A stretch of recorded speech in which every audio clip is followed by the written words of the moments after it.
Chapter 11. The Rulers Divide and Rule. The New Machiavelli. Who were the caciques of the town? Don Rafael, when alive, even though he was the richest, owned more land, and was the patron of nearly everybody, had not been one of them. As he was modest and depreciated the value of his own deeds, no faction in his favor had ever been formed in the town, and we have already seen how the people all rose up against him when they saw him hesitate upon being attacked. Could it be Capitan Tiago? True it was that when he went there, he was received with an orchestra by his debtors, who banqueted him and heaped gifts upon him. The finest fruits burdened his table, and a quarter of deer or wild boar was his share of the hunt. If he found the horse of a debtor beautiful, half an hour afterwards it was in his stable. All this was true, but they laughed at him behind his back, and in secret called him Sacristan Tiago. Perhaps it was the Gobernador Silo? No, for he was only an unhappy mortal who commanded not, but obeyed, who ordered not, but was ordered, who drove not, but was driven. Nevertheless, he had to answer to the alcalde for having commanded, ordered, and driven, just as if he were the originator of everything. Yet be it said to his credit that he had never presumed upon or usurped such honors, which had cost him 5,000 pesos and many humiliations. But considering the income it brought him, it was cheap. Well then, might it be God? Ah, the good God disturbed neither the consciences nor the sleep of the inhabitants. At least he did not make them tremble, and if by chance he might have been mentioned in a sermon, surely they would have sighed longingly, "Oh, that only there were a God." To the good Lord they paid little attention, as the saints gave them enough to do. For those poor folk, God had come to be like those unfortunate monarchs who are surrounded by courtiers to whom alone the people render homage. San Diego was a kind of Rome. Not the Rome of the time when the cunning Romulus laid out its walls with a plough, nor of the later time when, bathed in its own and others' blood, it dictated laws to the world. No, it was a Rome of our own times, with the difference that in place of marble monuments and colosseums, it had its monuments of sawali and its cockpit of nipa. The curate was the Pope in the Vatican, the alferez of the civil guard, the King of Italy on the Quirinal, all, it must be understood, on a scale of nipa and bamboo.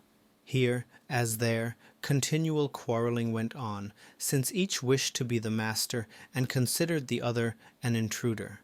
Let us examine the characteristics of each.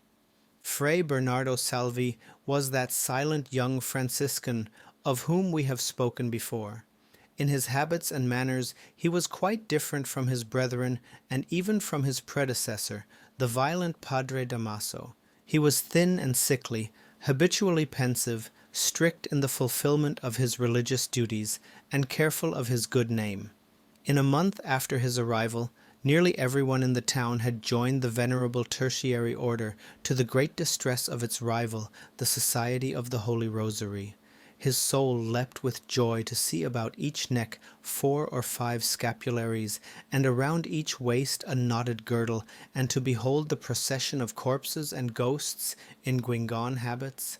The senior sacristan made a small fortune selling, or giving away as alms, we should say, all things necessary for the salvation of the soul and the warfare against the devil, as it is well known that this spirit which formerly had the temerity to contradict God himself face to face, and to doubt his words, as is related in the holy book of Job, who carried our Lord Christ through the air, as afterwards in the dark ages he carried the ghosts, and continues, according to report, to carry the aswang of the Philippines, now seems to have become so shamefaced that he cannot endure the sight of a piece of painted cloth, and that he fears the knots on a cord.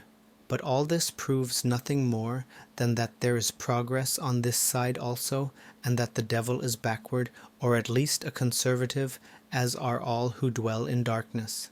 Otherwise, we must attribute to him the weakness of a 15-year-old girl.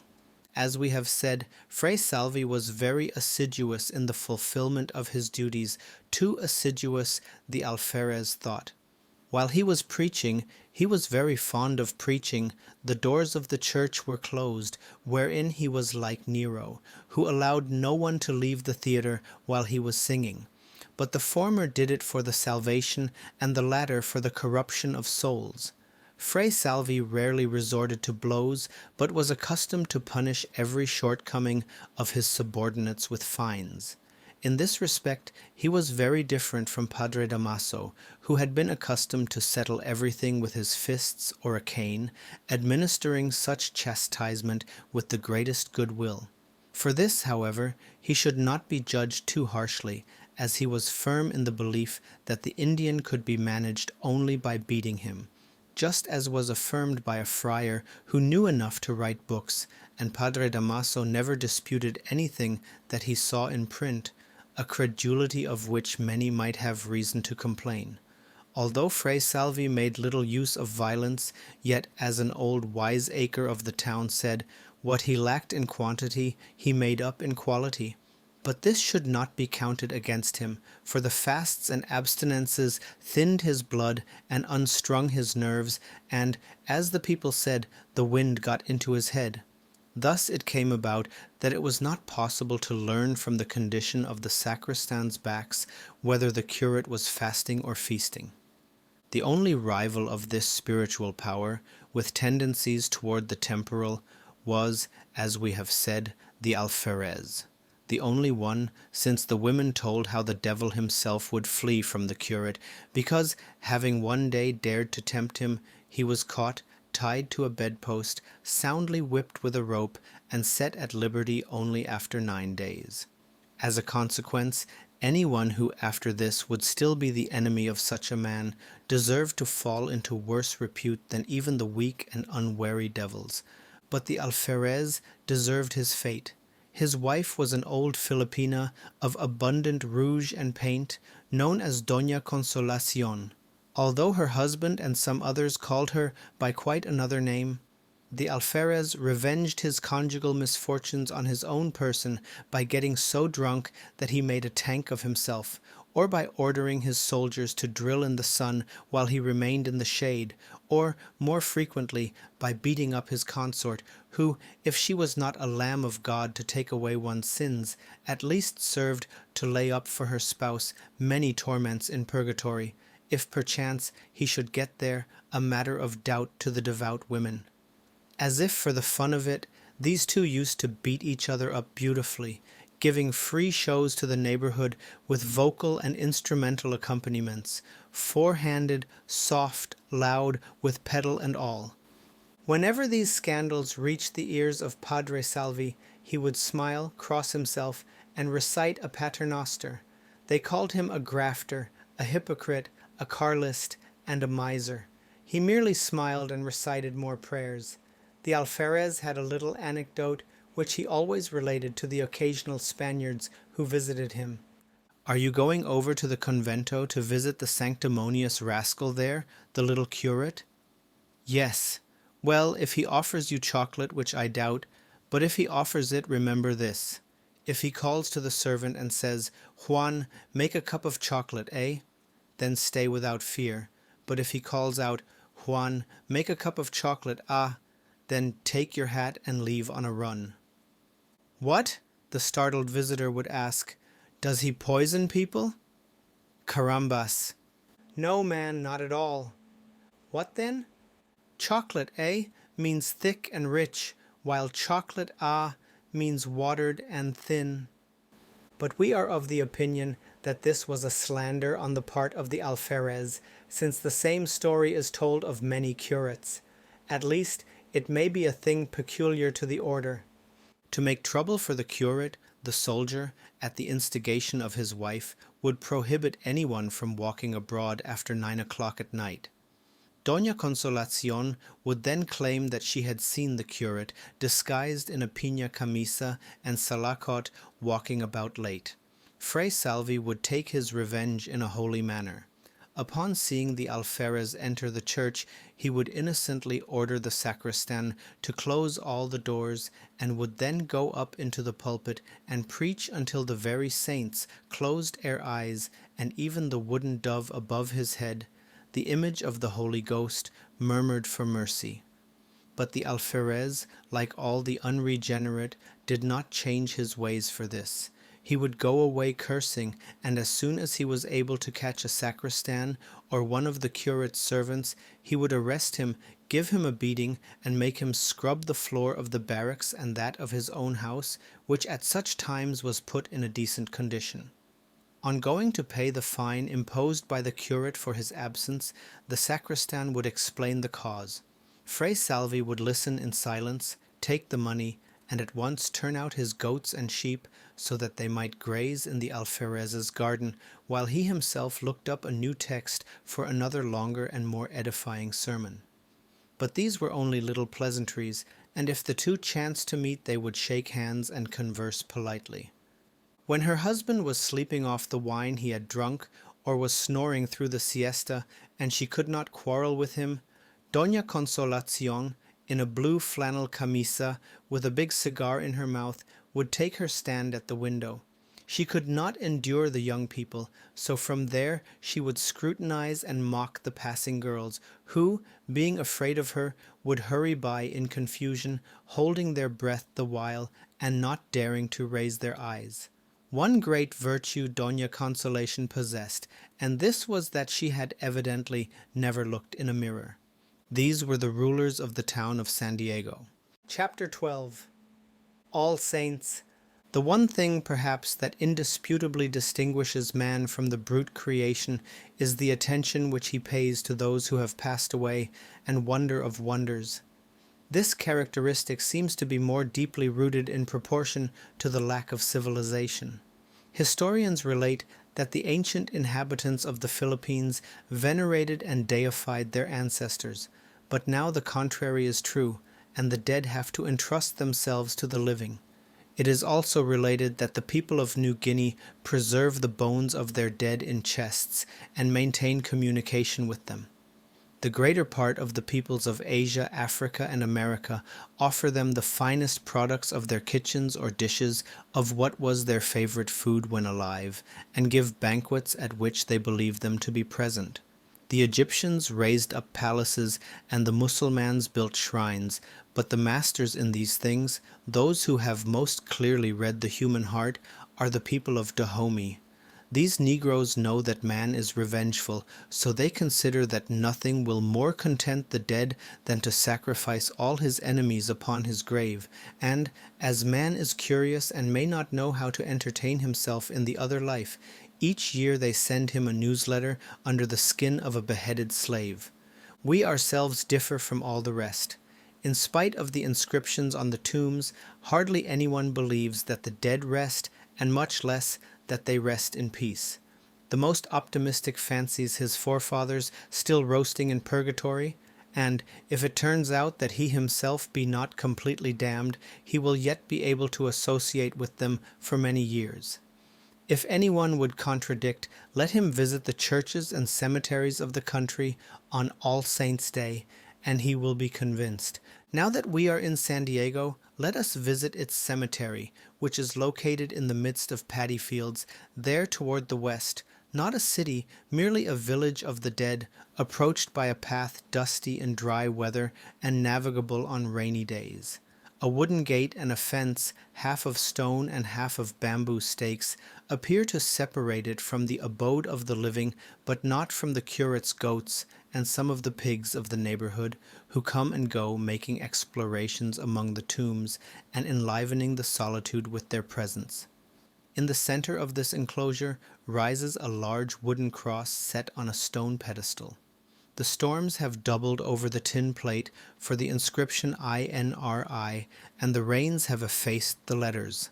At the foot of the cross, as on the real Golgotha, is a confused heap of skulls and bones which the indifferent grave digger has thrown from the graves he digs, and there they will probably await, not the resurrection of the dead, but the coming of the animals to defile them. Round about may be noted signs of recent excavations. Here the earth is sunken, there it forms a low mound. There grow in all their luxuriance the tarambulo to prick the feet with its spiny berries, and the pandakaki to add its odor to that of the cemetery, as if the place did not have smells enough already. Yet the ground is sprinkled with a few little flowers which, like those skulls, are known only to their creator. Their petals wear a pale smile, and their fragrance is the fragrance of the tombs. The grass and creepers fill up the corners or climb over the walls and niches to cover and beautify the naked ugliness, and in places even penetrate into the fissures made by the earthquakes, so as to hide from sight the revered hollowness of the sepulchre. At the time we enter, the people have driven the animals away, with the single exception of some old hog, an animal that is hard to convince, who shows his small eyes and, pulling back his head from a great gap in the fence, sticks up his snout and seems to say to a woman praying near, "Don't, eat it all, leave something for me, won't you?" Two men are digging a grave near one of the tottering walls. One of them, the grave digger, works with indifference, throwing about bones as a gardener does stones and dry branches, while the other, more intent on his work, is perspiring, smoking, and spitting at every moment. "Listen," says the latter in Tagalog, "wouldn't it be better for us to dig in some other place?" This is too recent. One grave is as recent as another. I can't stand it any longer. That bone you're just cut in two has blood oozing from it. And those hairs? "But how sensitive you are," was the other's reproach, "just as if you were a town clerk. If, like myself, you had dug up a corpse of 20 days on a dark and rainy night." My lantern went out. His companion shuddered. "The coffin burst open, the corpse fell halfway out, it stunk, and supposing you had to carry it, the rain wet us both." "Ugh!" "And why did you dig it up?" The grave digger looked at him in surprise. "Why? How do I know? I was ordered to do so." "Who ordered you?" The grave digger stepped backward and looked his companion over from head to foot. "Man, you're like a Spaniard, for afterwards a Spaniard asked me the same questions, but in secret. So I'm going to answer you as I answered the Spaniard. The fat curate ordered me to do so." "Ah, and what did you do with the corpse afterwards?" further questioned the sensitive one. "The devil. If I didn't know you and was not sure that you are a man, I would say that you were certainly a Spaniard of the Civil Guard, since you ask questions just as he did. Well, the fat curate ordered me to bury it in the Chinaman's cemetery, but the coffin was heavy and the Chinese cemetery far away." "No, no, I'm not going to dig any more," the other interrupted in horror as he threw away his spade and jumped out of the hole. "I've cut a skull in two, and I'm afraid that it won't let me sleep tonight." The old grave digger laughed to see how the chicken-hearted fellow left, crossing himself. The cemetery was filling up with men and women dressed in mourning. Some sought a grave for a time, disputing among themselves the while, and as if they were unable to agree, they scattered about, each kneeling where he thought best. Others, who had niches for their deceased relatives, lighted candles and fell to praying devoutly. Exaggerated or suppressed sighs and sobs were heard amid the hum of prayers, ora preo, ora praes, requiem aeternams, that arose from all sides. A little old man with bright eyes entered bareheaded. Upon seeing him, many laughed, and some women knitted their eyebrows. The old man did not seem to pay any attention to these demonstrations as he went toward a pile of skulls and knelt to look earnestly for something among the bones. Then he carefully removed the skulls one by one, but apparently without finding what he sought, for he wrinkled his brow, nodded his head from side to side to side, looked all about him, and finally rose and approached the grave digger, who raised his head when the old man spoke to him. "Do you know where there is a beautiful skull, white as the meat of a coconut, with a complete set of teeth, which I had there at the foot of the cross under those leaves?" The gravedigger shrugged his shoulders. "Look," added the old man, showing a silver coin. "I have only this, but I'll give it to you if you find the skull for me."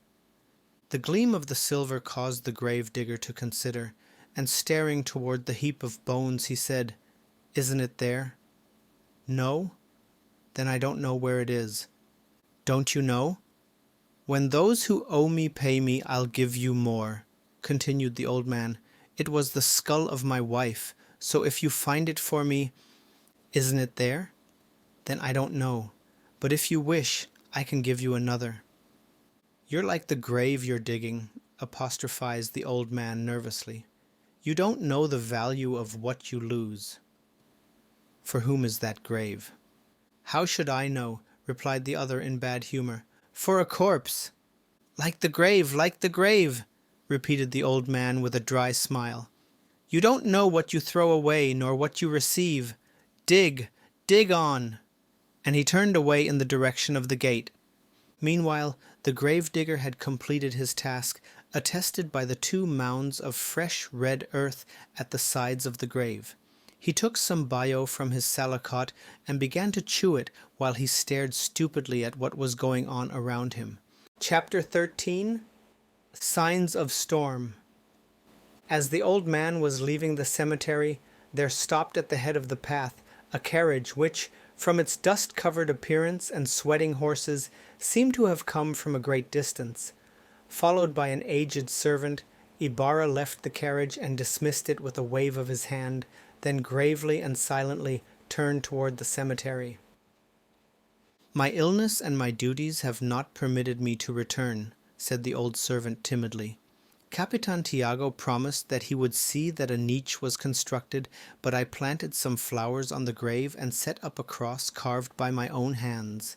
Ibarra made no reply. "There behind that big cross, sir," he added when they were well inside the gate, as he pointed to the place. Ibarra was so intent upon his quest that he did not notice the movement of surprise on the part of the persons who recognized him and suspended their prayers to watch him curiously. He walked along carefully to avoid stepping on any of the graves, which were easily distinguishable by the hollow places in the soil. In other times he had walked on them carelessly, but now they were to be respected. His father lay among them. When he reached the large cross, he stopped and looked all around. His companion stood confused and confounded, seeking some mark in the ground, but nowhere was any cross to be seen. "Was it here?" he murmured through his teeth. "No, there."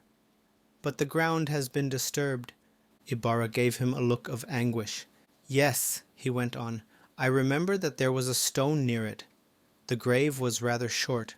The grave digger was sick, so a farmer had to dig it. But let's ask that man what has become of the cross." They went over to where the grave digger was watching them with curiosity. He removed his salakot respectfully as they approached. "Can you tell me which is the grave there that had a cross over it?" asked the servant. The grave digger looked toward the place and reflected. "A big cross?" "Yes, a big one," affirmed the servant eagerly, with a significant look at Ibarra, whose face lighted up. "A carved cross tied up with rattan?" continued the gravedigger. That's it, like this," exclaimed the servant in answer as he drew on the ground the figure of a Byzantine cross. "Were there flowers scattered on the grave?" "Oleanders and tuberoses and forget-me-nots, yes," the servant added joyfully, offering the gravedigger a cigar. "Tell us which is the grave and where the cross is." The gravedigger scratched his ear and answered with a yawn. "Well, as for the cross, I burned it." "Burned it? Why did you burn it?" "Because the fat curate ordered me to do so." "Who is the fat curate?" asked Ibarra. "Who? Why, the one that beats people with a big cane." Ibarra drew his hand across his forehead. "But at least you can tell us where the grave is. You must remember that." The gravedigger smiled as he answered quietly, "But the corpse is no longer there." "What's that you're saying?" "Yes," continued the gravedigger in a half-jesting tone, "I buried a woman in that place a week ago." "Are you crazy?" cried the servant. "It hasn't been a year since we buried him." "That's very true, but a good many months ago I dug the body up. The fat curate ordered me to do so and to take it to the cemetery of the Chinamen, but as it was heavy and there was rain that night—" He was stopped by the threatening attitude of Ibarra, who had caught him by the arm and was shaking him. "Did you do that?" demanded the youth in an indescribable tone. "Don't be angry, sir," stammered the pale and trembling grave-digger. "I didn't bury him among the Chinamen." "Better be drowned than lie among Chinamen," I said to myself, so I threw the body into the lake. Ibarra placed both his hands on the grave-digger's shoulders and stared at him for a long time with an indefinable expression. Then, with the ejaculation, "You are only a miserable slave," he turned away hurriedly, stepping upon bones, graves, and crosses like one beside himself. The grave-digger patted his arm and muttered, "All the trouble dead men cause. The fat padre caned me for allowing it to be buried while I was sick, and this fellow almost tore my arm off for having dug it up. That's what these Spaniards are. I'll lose my job yet." Ibarra walked rapidly with a faraway look in his eyes, while the aged servant followed him weeping. The sun was setting, and over the eastern sky was flung a heavy curtain of clouds. A dry wind shook the treetops and made the bamboo clumps creak. Ibarra went bareheaded, but no tear wet his eyes, nor did any sigh escape from his breast. He moved as if fleeing from something, perhaps the shade of his father, perhaps the approaching storm. He crossed through the town to the outskirts on the opposite side and turned toward the old house which he had not entered for so many years. Surrounded by a cactus-covered wall, it seemed to beckon to him with its open windows, while the ilang-ilang waved its flower-laden branches joyfully and the doves circled about the conical roof of their cote in the middle of the garden. But the youth gave no heed to these signs of welcome back to his old home, his eyes being fixed on the figure of a priest approaching from the opposite direction. It was the curate of San Diego, the pensive Franciscan whom we have seen before, the rival of the alferez. The breeze folded back the brim of his wide hat and blew his guingon habit closely about him, revealing the outlines of his body and his thin, curved thighs. In his right hand he carried an ivory-headed palisan cane. This was the first time that he and Ibarra had met. When they drew near each other, Ibarra stopped and gazed at him from head to foot. Fray Salvi avoided the look and tried to appear unconcerned. After a moment of hesitation, Ibarra went up to him quickly and, dropping a heavy hand on his shoulder, asked in a husky voice, "What did you do with my father?" Fray Salvi, pale and trembling as he read the deep feelings that flushed the youth's face, could not answer. He seemed paralyzed. "What did you do with my father?" again demanded the youth in a choking voice. The priest, who was gradually being forced to his knees by the heavy hand that pressed upon his shoulder, made a great effort and answered, "You are mistaken. I did nothing to your father." "You didn't?" went on the youth, forcing him down upon his knees. "No, I assure you, it was my predecessor. It was Padre Damaso." "Ah!" exclaimed the youth, releasing his hold and clapping his hand desperately to his brow. Then, leaving poor Fray Salvi, he turned away and hurried toward his house. The old servant came up and helped the friar to his feet. Chapter 14. Tasio. Lunatic or sage? The peculiar old man wandered about the streets aimlessly. A former student of philosophy, he had given up his career in obedience to his mother's wishes and not from any lack of means or ability. Quite the contrary, it was because his mother was rich and he was said to possess talent. The good woman feared that her son would become learned and forget God, so she had given him his choice of entering the priesthood or leaving college. Being in love, he chose the latter course and married. Then, having lost both his wife and his mother within a year, he sought consolation in his books in order to free himself from sorrow, the cockpit, and the dangers of idleness. He became so addicted to his studies and the purchase of books that he entirely neglected his fortune and gradually ruined himself. Persons of culture called him Don Anastasio, or Tasio the Sage, while the great crowd of the ignorant knew him as Tasio the Lunatic, on account of his peculiar ideas and his eccentric manner of dealing with others. As we said before, the evening threatened to be stormy. The lightning flashed its pale rays across the leaden sky, the air was heavy, and the slight breeze excessively sultry. Tasio had apparently already forgotten his beloved skull, and now he was smiling as he looked at the dark clouds. Near the church he met a man wearing an alpaca coat, who carried in one hand a large bundle of candles, and in the other a tasseled cane, the emblem of his office as Gobernadorcillo. "You seem to be merry," he greeted Tasio in Tagalog. "Truly I am, Señor Capitan. I'm merry because I hope for something." "Ah? What do you hope for?" "The storm." "The storm? Are you thinking of taking a bath?"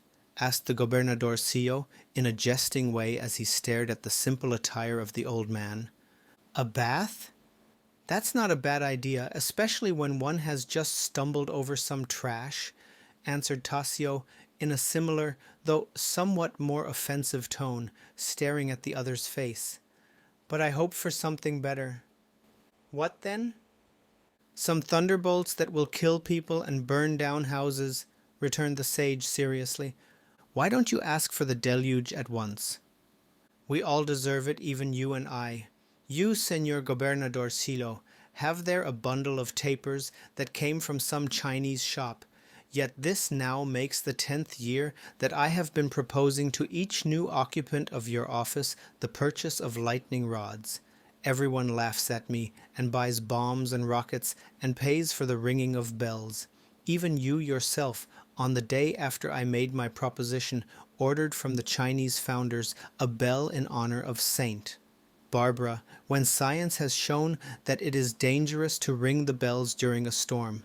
Explain to me why, in the year 70, when lightning struck in Binyan, it hit the very church tower and destroyed the clock and altar. What was the bell of Saint Barbara doing then?" At the moment there was a vivid flash. "Jesus, Maria y José, Holy Saint Barbara!" exclaimed the Gobernadorcillo, turning pale and crossing himself. Tasio burst out into a loud laugh. "You are worthy of your patroness," he remarked dryly in Spanish as he turned his back and went toward the church. Inside, the sacristans were preparing a catafalque bordered with candles placed in wooden sockets.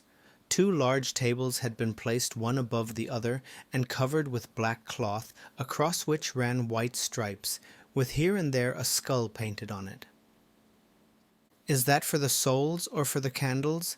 inquired the old man, but noticing 2 boys, one about 10 and the other 7, he turned to them without awaiting an answer from the sacristans. "Won't you come with me, boys?" he asked them. "Your mother has prepared a supper for you fit for a curate." "The senior sacristan will not let us leave until 8 o'clock, sir," answered the larger of the 2 boys. "I expect to get my pay to give it to our mother." "Ah, and where are you going now?" "To the belfry, sir, to ring the knell for the souls." "Going to the belfry? Then take care. Don't go near the bells during the storm." Tasio then left the church, not without first bestowing a look of pity on the 2 boys, who were climbing the stairway into the organ loft. He passed his hand over his eyes, looked at the sky again, and murmured, "Now I should be sorry if thunderbolts should fall." With his head bowed in thought, he started toward the outskirts of the town. "Won't you come in?" invited a voice in Spanish from a window. The sage raised his head and saw a man of 30 or 35 years of age smiling at him. "What are you reading there?" asked Tasio, pointing to a book the man held in his hand. "A work just published, The Torments Suffered by the Blessed Souls in Purgatory," the other answered with a smile. "Man, man, man," exclaimed the sage in an altered tone as he entered the house. "The author must be a very clever person." Upon reaching the top of the stairway, he was cordially received by the master of the house, Don Filippo Lino, and his young wife, Doña Teodora Viña. Don Filippo was the teniente mayor of the town and leader of one of the parties, the liberal faction, if it be possible to speak so, and if there exist parties in the towns of the Philippines. Did you meet in the cemetery the son of the deceased Don Rafael, who has just returned from Europe? Yes, I saw him as he alighted from his carriage. They say that he went to look for his father's grave. It must have been a terrible blow. The sage shrugged his shoulders. Doesn't such a misfortune affect you? Asked the young wife. You know very well that I was one of the 6 who accompanied the body, and it was I who appealed to the Captain General when I saw that no one, not even the authorities, said anything about such an outrage, although I always prefer to honor a good man in life rather than to worship him after his death. Well, but madam, I am not a believer in hereditary monarchy. By reason of the Chinese blood which I have received from my mother, I believe a little like the Chinese. I honor the father on account of the son, and not the son on account of the father. I believe that each one should receive the reward or punishment for his own deeds, not for those of another. Did you order a mass said for your dead wife, as I advised you yesterday? Asked the young woman, changing the subject of conversation. No, answered the old man with a smile. What a pity, she exclaimed with unfeigned regret. They say that until 10 o'clock tomorrow the souls will wander at liberty, awaiting the prayers of the living, and that during these days 1 mass is equivalent to 5 on other days of the year, or even to 6, as the curate said this morning. What? Does that mean that we have a period without paying, which we should take advantage of? But Dore, interrupted Don Filippo, you know that Don Anastasio doesn't believe in purgatory.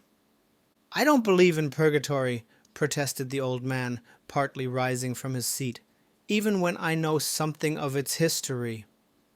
The history of purgatory, exclaimed the couple, full of surprise. Come, relate it to us. You don't know it, and yet you order masses and talk about its torments? Well, as it has begun to rain and threatens to continue, we shall have time to relieve the monotony, replied Tasio, falling into a thoughtful mood. Don Filippo closed the book which he held in his hand, and Dore sat down at his side, determined not to believe anything that the old man was about to say. The latter began in the following manner. Purgatory existed long before our Lord came into the world, and must have been located in the center of the earth, according to Padre Astete, or somewhere near Cluny, according to the monk of whom Padre Girard tells us, but the location is of least importance here. Now then, who were scorching in those fires that had been burning from the beginning of the world? Its very ancient existence is proved by Christian philosophy, which teaches that God has created nothing new since he rested. But it could have existed in potentia and not in actu, observed Don Filippo. Very well. But yet I must answer that some knew of it, and as existing in actu. One of these was Zarathustra, or Zoroaster, who wrote part of the Zend Avesta, and founded a religion which in some points resembles ours, and Zarathustra, according to the scholars, flourished at least 800 years before Christ. I say at least, since Gaffarel, after examining the testimony of Plato, Xanthus of Lydia, Pliny, Hermippus, and Eudoxus, believes it to have been 2,500 years before our era. However that may be, it is certain that Zarathustra talked of a kind of purgatory and showed ways of getting free from it. The living could redeem the souls of those who died in sin by reciting passages from the Avesta and by doing good works, but under the condition that the person offering the petitions should be a relative up to the 4th generation. The time for this occurred every year and lasted 5 days. Later, when this belief had become fixed among the people, the priests of that religion saw in it a chance of profit, and so they exploited the deep and dark prison where remorse reigns, as Zarathustra called it. They declared that by the payment of a small coin, it was possible to save a soul from a year of torture, but as in that religion there were sins punishable by 300 to 1,000 years of suffering, such as lying, faithlessness, failure to keep one's word, and so on, it resulted that the rascals took in countless sums. Here you will observe something like our purgatory, if you take into account the differences in the religions. A vivid flash of lightning, followed by rolling thunder, caused Dore to start up and exclaim, as she crossed herself, "Jesus Maria y José! I'm going to leave you. I'm going to burn some sacred palm and light candles of penitence." The rain began to fall in torrents. The sage Tasio, watching the young woman leave, continued, "Now that she is not here, we can consider this matter more rationally. Dore, even though a little superstitious, is a good Catholic, and I don't care to root out the faith from her heart. A pure and simple faith is as distinct from fanaticism as the flame from smoke or music from discords. Only the fools and the deaf confuse them. Between ourselves we can say that the idea of purgatory is good, holy, and rational. It perpetuates the union of those who were and those who are, leading thus to greater purity of life. The evil is in its abuse. But let us now see where Catholicism got this idea, which does not exist in the Old Testament nor in the Gospels. Neither Moses nor Christ made the slightest mention of it, and the single passage which is cited from Maccabees is insufficient.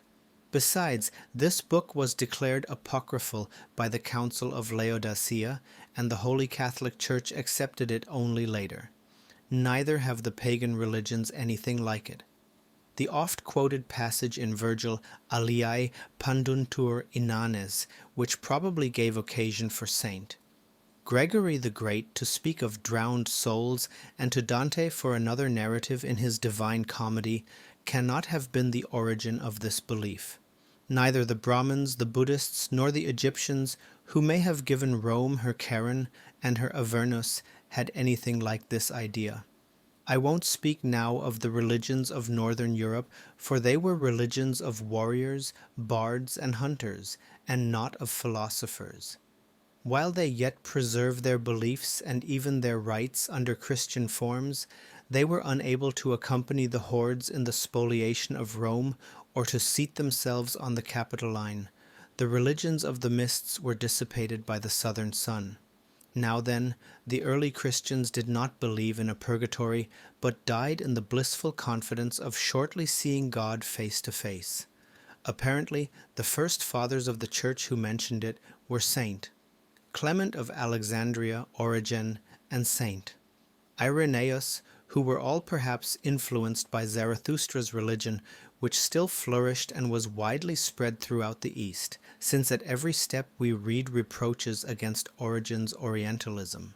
Saint Irenaeus proved its existence by the fact that Christ remained 3 days in the depths of the earth, 3 days of purgatory, and deduced from this that every soul must remain there until the resurrection of the body, although the Hodie Mecum eris in Paradiso seems to contradict it.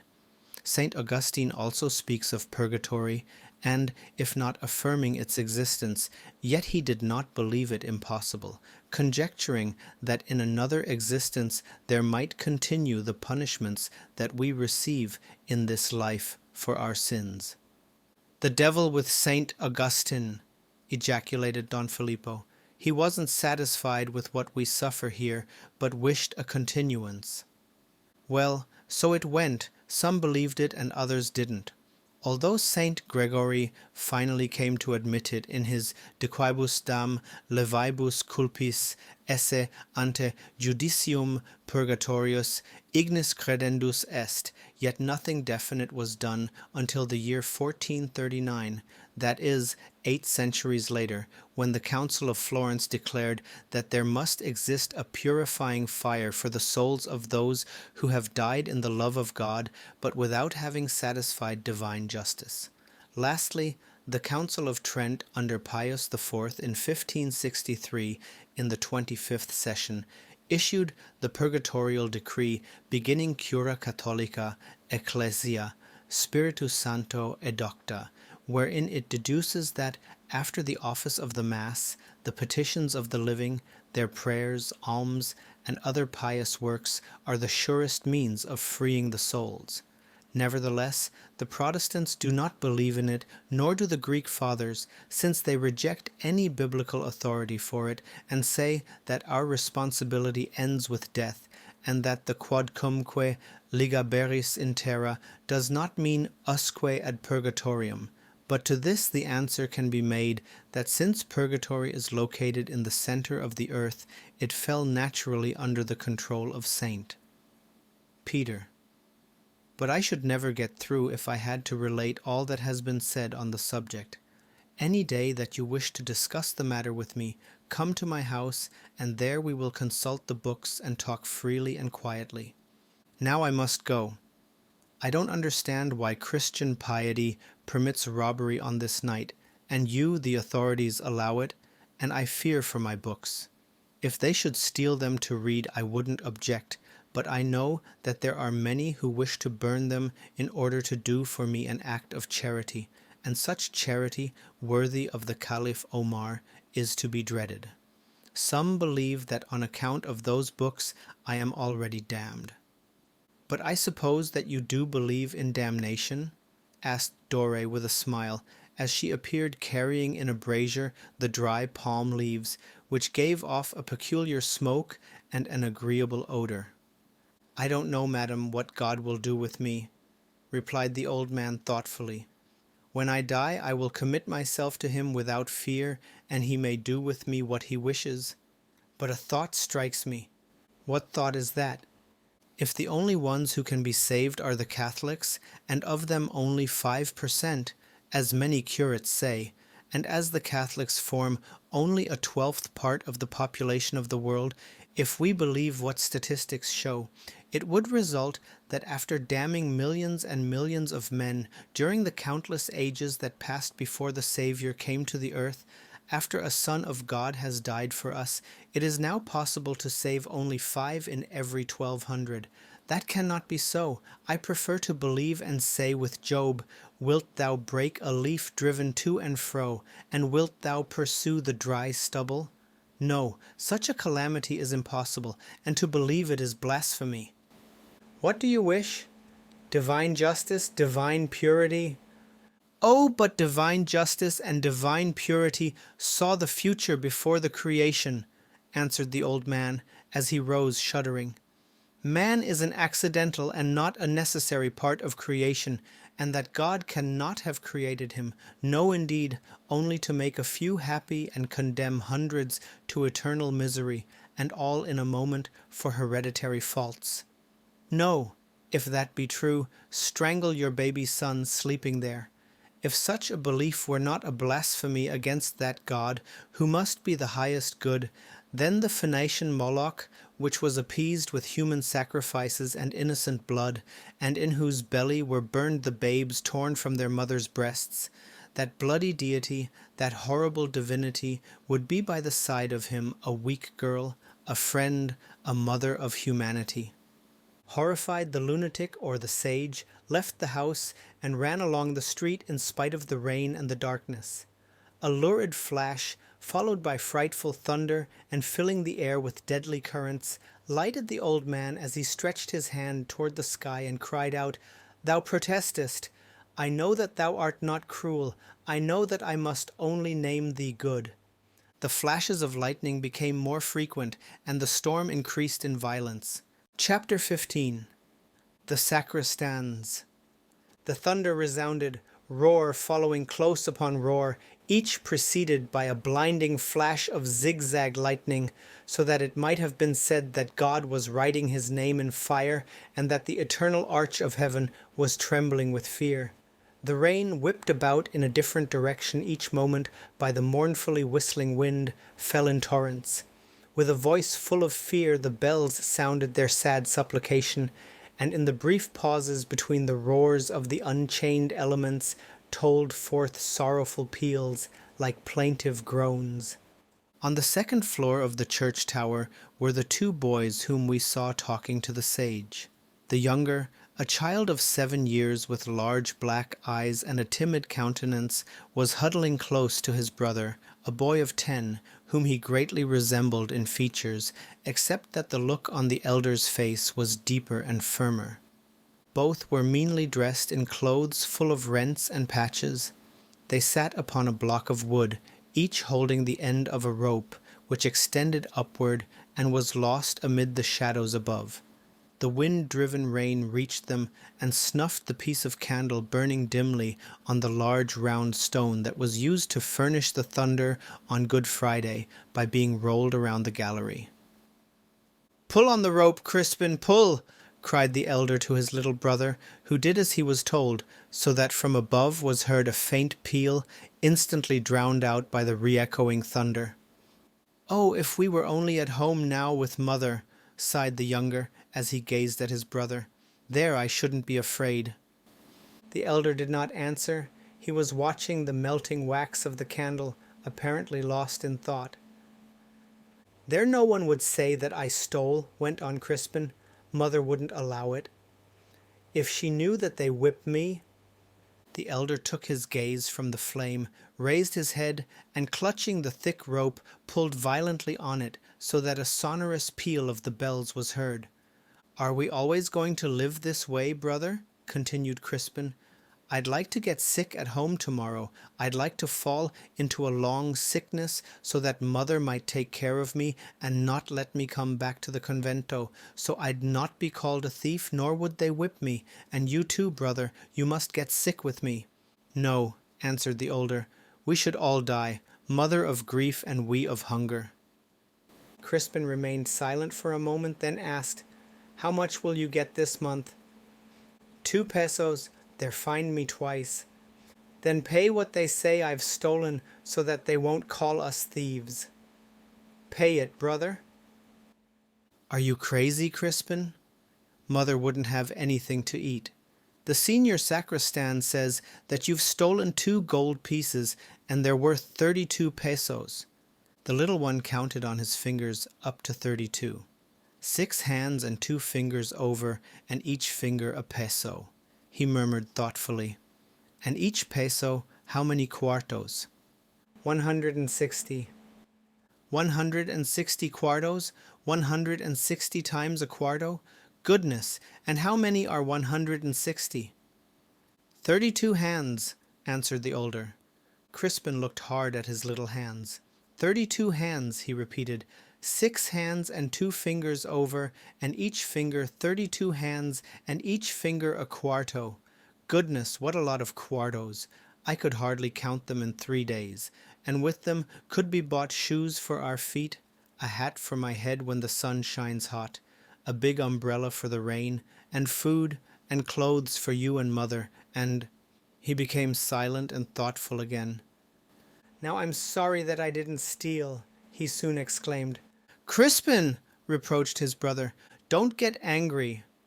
The curate has said that he'll beat me to death if the money doesn't appear, and if I had stolen it, I could make it appear. Anyhow, if I died, you and mother would at least have clothes. Oh, if I had only stolen it." The elder pulled on the rope in silence. After a time he replied with a sigh, "What I'm afraid of is that mother will scold you when she knows about it." "Do you think so?" asked the younger with astonishment. "You will tell her that they whipped me, and I'll show the welts on my back and my torn pocket. I had only 1 cuarto, which was given to me last Easter, but the curate took that away from me yesterday. I never saw a prettier cuarto. No, mother won't believe it." "If the curate says so." Crispin began to cry, murmuring between his sobs, "Then go home alone." "I don't want to go. Tell mother that I'm sick. I don't want to go." "Crispin, don't cry," pleaded the elder. "Mother won't believe it. Don't cry."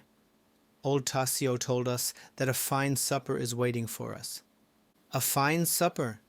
And I haven't eaten for a long time. They won't give me anything to eat until the 2 gold pieces appear." "But if mother believes it, You must tell her that the senior sacristan is a liar, but that the curate believes him, and that all of them are liars, that they say that we're thieves because our father is a vagabond who—" At that instant a head appeared at the top of the stairway leading down to the floor below, and that head, like Medusa's, froze the words on the child's lips.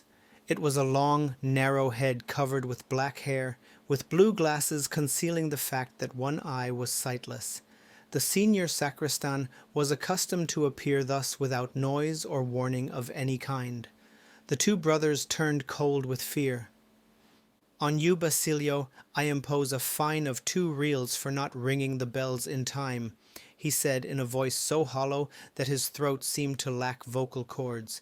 "You, Crispin, must stay tonight until what you stole reappears." Crispin looked at his brother as if pleading for protection. "But we already have permission. Mother expects us at 8 o'clock, objected Basilio timidly. "Neither shall you go home at 8. You'll stay until 10. "But, sir, after 9 o'clock no one is allowed to be out, and our house is far from here." "Are you trying to give me orders?" growled the man irritably as he caught Crispin by the arm and started to drag him away. "Oh, sir, it's been a week now since we're seen our mother," begged Basilio, catching hold of his brother as if to defend him. The senior sacristan struck his hand away and jerked at Crispin, who began to weep as he fell to the floor, crying out to his brother, "Don't leave me! They're going to kill me!" The sacristan gave no heed to this and dragged him onto the stairway. As they disappeared among the shadows below, Basilio stood speechless, listening to the sounds of his brother's body striking against the steps. Then followed the sound of a blow and heart-rending cries that died away in the distance. The boy stood on tiptoe, hardly breathing and listening fixedly, with his eyes unnaturally wide and his fists clenched. "When shall I be strong enough to plough a field?" he muttered between his teeth as he started below hastily. Upon reaching the organ loft, he paused to listen. The voice of his brother was fast dying away in the distance, and the cries of "Mother! Brother!" were at last completely cut off by the sound of a closing door. Trembling and perspiring, he paused for a moment with his fist in his mouth to keep down a cry of anguish. He let his gaze wander about the dimly lighted church, where an oil lamp gave a ghostly light, revealing the catafalque in the center. The doors were closed and fastened, and the windows had iron bars on them. Suddenly he reascended the stairway to the place where the candle was burning, and then climbed up into the 3rd floor of the belfry. After untying the ropes from the bell clappers, he again descended. He was pale, and his eyes glistened, but not with tears. Meanwhile, the rain was gradually ceasing, and the sky was clearing. Basilio knotted the ropes together, tied one end to a rail of the balustrade, and without even remembering to put out the light, let himself down into the darkness outside. A few moments later, voices were heard on one of the streets of the town. 2 shots resounded, but no one seemed to be alarmed, and silence again reigned. Chapter 16. Sisa. Through the dark night the villagers slept. The families who had remembered their dead gave themselves up to quiet and satisfied sleep, for they had recited their requiems, the novena of the souls, and had burned many wax tapers before the sacred images. The rich and powerful had discharged the duties their positions imposed upon them. On the following day they would hear 3 masses said by each priest, and would give 2 pesos for another, besides buying a bull of indulgences for the dead. Truly, divine justice is not nearly so exacting as human. But the poor and indigent, who earn scarcely enough to keep themselves alive, and who also have to pay tribute to the petty officials, clerks, and soldiers, that they may be allowed to live in peace, sleep not so tranquilly as gentle poets, who have perhaps not felt the pinches of want, would have us believe. The poor are sad and thoughtful, for on that night, if they have not recited many prayers, yet they have prayed much, with pain in their eyes and tears in their hearts. They have not the novenas, nor do they know the responsories, versicles, and prayers which the friars have composed for those who lack original ideas and feelings, nor do they understand them. They pray in the language of their misery. Their souls weep for them and for those dead beings whose love was their wealth. Their lips may proffer the salutations, but their minds cry out complaints, charged with lamentations. Wilt thou be satisfied, O thou who blessedst poverty, and you, O suffering souls, with the simple prayers of the poor, offered before a rude picture in the light of a dim wick? Or do you perhaps desire wax tapers before bleeding Christs and virgins with small mouths and crystal eyes, and masses in Latin recited mechanically by priests? And thou, religion preached for suffering humanity, hast thou forgotten thy mission of consoling the oppressed in their misery, and of humiliating the powerful in their pride? Hast thou now promises only for the rich, for those who can pay thee? The poor widow watches among the children who sleep at her side.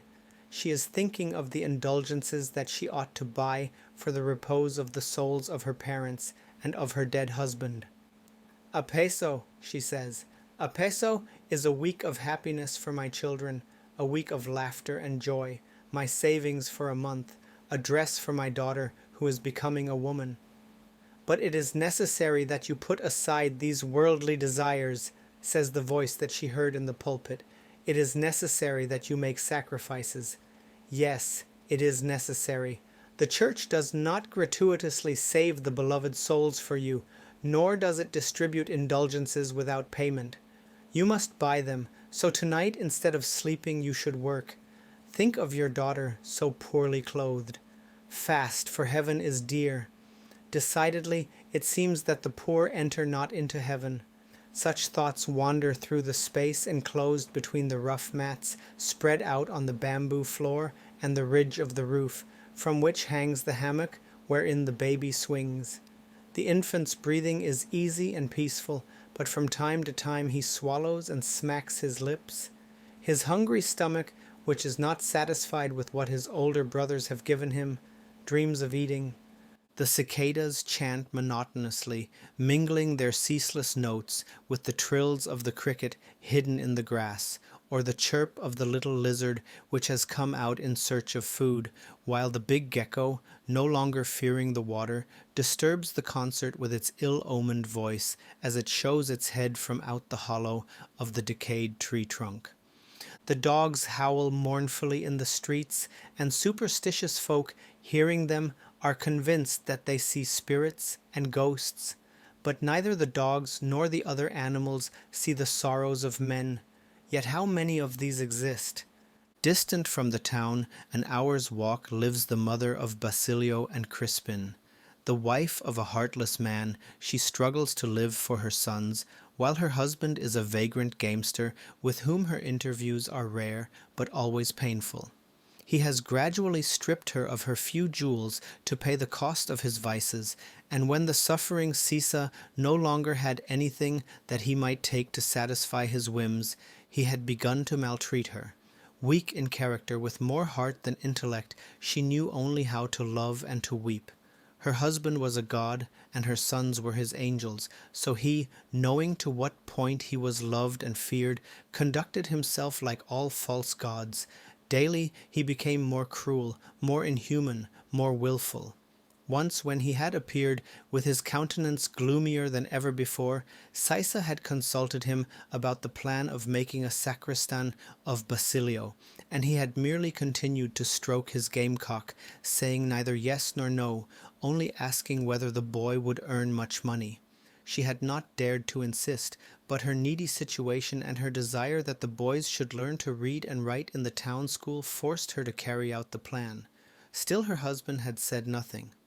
That night, between 10 and 11 o'clock, when the stars were glittering in a sky now cleared of all signs of the storm of the early evening, Sisa sat on a wooden bench, watching some faggots that smouldered upon the fireplace, fashioned of rough pieces of natural rock. Upon a tripod or tunko was a small pot of boiling rice, and upon the red coals lay 3 little dried fishes, such as are sold at 3 for 2 cuartos. Her chin rested in the palm of her hand, while she gazed at the weak yellow glow peculiar to the cane, which burns rapidly and leaves embers that quickly grow pale. A sad smile lighted up her face as she recalled a funny riddle about the pot and the fire which Crispin had once propounded to her. The boy said, "The black man sat down and the red man looked at him. A moment passed, and cock-a-doodle-doo rang forth." Sisa was still young, and it was plain that at one time she had been pretty and attractive. Her eyes, which, like her disposition, she had given to her sons, were beautiful, with long lashes and a deep look. Her nose was regular, and her pale lips curved pleasantly. She was what the Tagalogs call kayumanguing kaligatan. That is, her color was a clear, pure brown. In spite of her youthfulness, pain and perhaps even hunger had begun to make hollow her pallid cheeks, and if her abundant hair, in other times the delight and adornment of her person, was even yet simply and neatly arranged, though without pins or combs, it was not from coquetry but from habit. Sisa had been for several days confined to the house, sewing upon some work which had been ordered for the earliest possible time. In order to earn the money, she had not attended Mass that morning, as it would have taken 2 hours at least to go to the town and return. Poverty obliges one to sin. She had finished the work and delivered it, but had received only a promise of payment. All that day she had been anticipating the pleasures of the evening, for she knew that her sons were coming, and she had intended to make them some presents. She had bought some small fishes, picked the most beautiful tomatoes in her little garden, as she knew that Crispin was very fond of them, and begged from a neighbor, old Tasio the sage, who lived half a mile away, some slices of dried wild boar's meat and a leg of wild duck, which Basilio especially liked. Full of hope, she had cooked the whitest of rice, which she herself had gleaned from the threshing floors. It was indeed a curate's meal for the poor boys. But by an unfortunate chance, her husband came and ate the rice, the slices of wild boar's meat, the duck leg, 5 of the little fishes, and the tomatoes. Sisa said nothing, although she felt as if she herself were being eaten. His hunger at length appeased, he remembered to ask for the boys. Then Sisa smiled happily, and resolved that she would not eat that night, because what remained was not enough for 3. The father had asked for their sons, and that for her was better than eating. Soon he picked up his gamecock and started away. "Don't you want to see them?" she asked tremulously. "Old Tasio told me that they would be a little late." Crispin now knows how to read, and perhaps Basilio will bring his wages. This last reason caused the husband to pause and waver, but his good angel triumphed. "In that case, keep a peso for me," he said as he went away. Sisa wept bitterly, but the thought of her sons soon dried her tears. She cooked some more rice and prepared the only 3 fishes that were left. Each would have 1½ "They'll have good appetites," she mused. "The way is long, and hungry stomachs have no heart." So she sat, her ears strained to catch every sound, listening to the lightest footfalls, strong and clear Basilio, light and irregular Crispin. Thus she mused. The kalau called in the woods several times after the rain had ceased, but still her sons did not come. She put the fishes inside the pot to keep them warm, and went to the threshold of the hut to look toward the road. To keep herself company, she began to sing in a low voice, a voice usually so sweet and tender that when her sons listened to her singing, the kundiman, they wept without knowing why, but tonight it trembled and the notes were halting. She stopped singing and gazed earnestly into the darkness, but no one was coming from the town. That noise was only the wind shaking the raindrops from the wide banana leaves. Suddenly a black dog appeared before her, dragging something along the path. Sisa was frightened, but caught up a stone and threw it at the dog, which ran away howling mournfully. She was not superstitious, but she had heard so much about presentiments and black dogs that terror seized her. She shut the door hastily and sat down by the light. Night favors credulity, and the imagination peoples the air with spectres. She tried to pray, to call upon the Virgin and upon God to watch over her sons, especially her little Crispin. Then she forgot her prayers as her thoughts wandered to think about them, to recall the features of each, those features that always wore a smile for her both asleep and awake. Suddenly she felt her hair rise on her head, and her eyes stared wildly. Illusion or reality, she saw Crispin standing by the fireplace, there where he was wont to sit and prattle to her. But now he said nothing as he gazed at her with those large, thoughtful eyes, and smiled. "Mother, open the door! Open, mother!" cried the voice of Basilio from without. Sisa shuddered violently, and the vision disappeared. Chapter 17. Basilio. La vida es sueño. Basilio was scarcely inside when he staggered and fell into his mother's arms. An inexplicable chill seized Sisa as she saw him enter alone. She wanted to speak but could make no sound. She wanted to embrace her son but lacked the strength.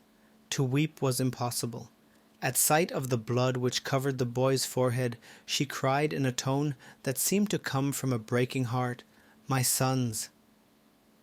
"Don't be afraid, mother," Basilio reassured her. "Crispin stayed at the convento." "At the convento? He stayed at the convento?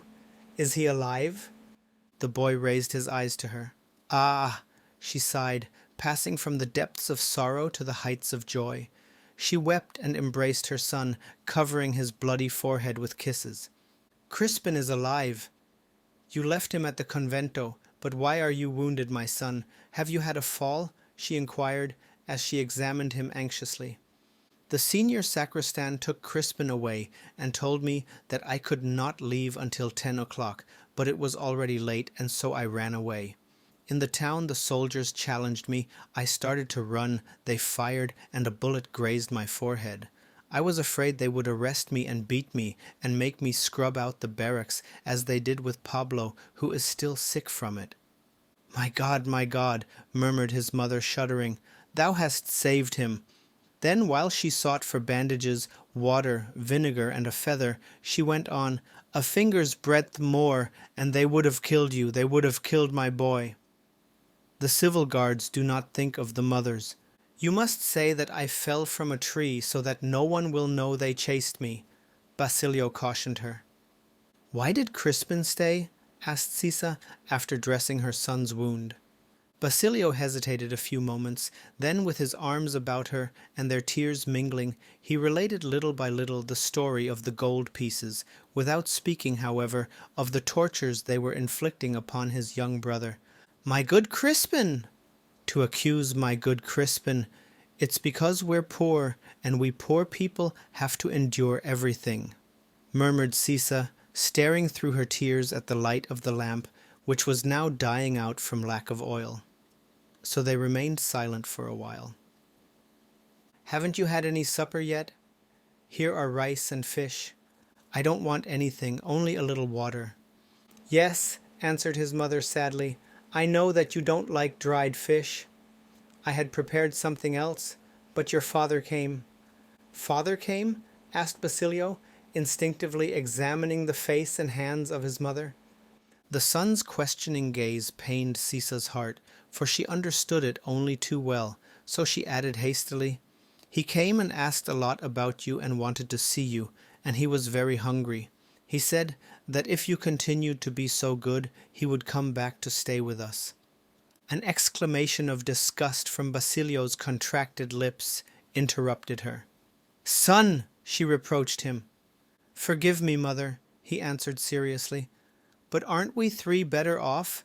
You, Crispin, and I? You're crying. I haven't said anything." Sisa sighed and asked, "Aren't you going to eat?" "Then let's go to sleep, for it's now very late." She then closed up the hut and covered the few coals with ashes so that the fire would not die out entirely, just as a man does with his inner feelings.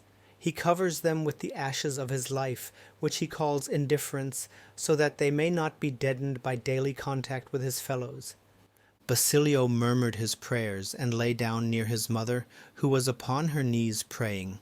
He felt hot and cold. He tried to close his eyes as he thought of his little brother, who that night had expected to sleep in his mother's lap, and who now was probably trembling with terror and weeping in some dark corner of the convento. His ears were again pierced with those cries he had heard in the church tower. But wearied nature soon began to confuse his ideas, and the veil of sleep descended upon his eyes. He saw a bedroom where 2 dim tapers burned. The curate, with a rattan whip in his hand, was listening gloomily to something that the senior sacristan was telling him in a strange tongue with horrible gestures. Crispin quailed and turned his tearful eyes in every direction, as if seeking someone or some hiding place. The curate turned toward him and called to him irritably. The rattan whistled. The child ran to hide himself behind the sacristan, who caught and held him, thus exposing him to the curate's fury. The unfortunate boy fought, kicked, screamed, threw himself on the floor, and rolled about. He picked himself up, ran, slipped, fell, and parried the blows with his hands, which, wounded, he hid quickly, all the time shrieking with pain.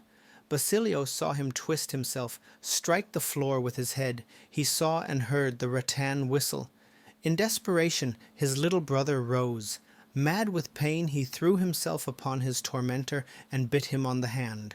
The curate gave a cry and dropped the rattan. The sacristan caught up a heavy cane and struck the boy a blow on the head so that he fell stunned.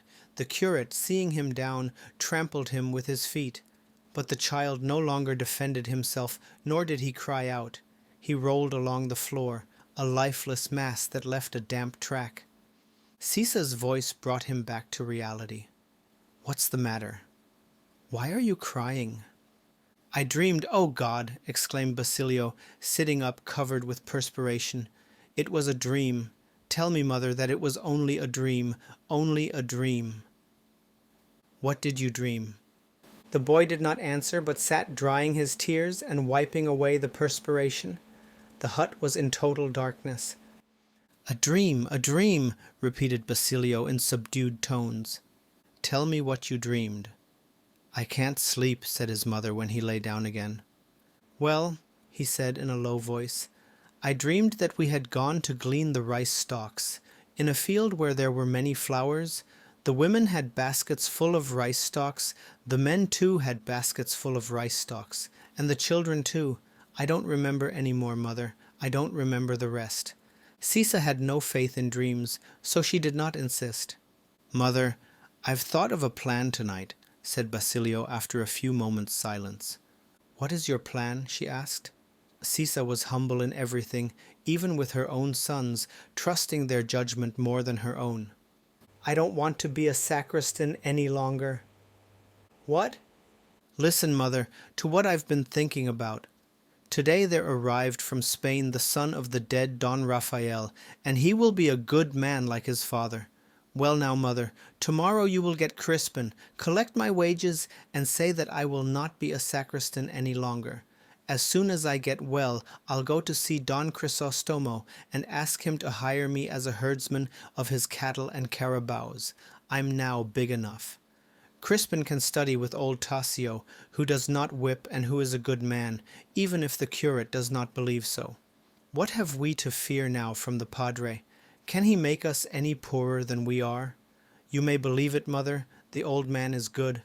I've seen him often in the church, when no one else was about, kneeling and praying, believe it.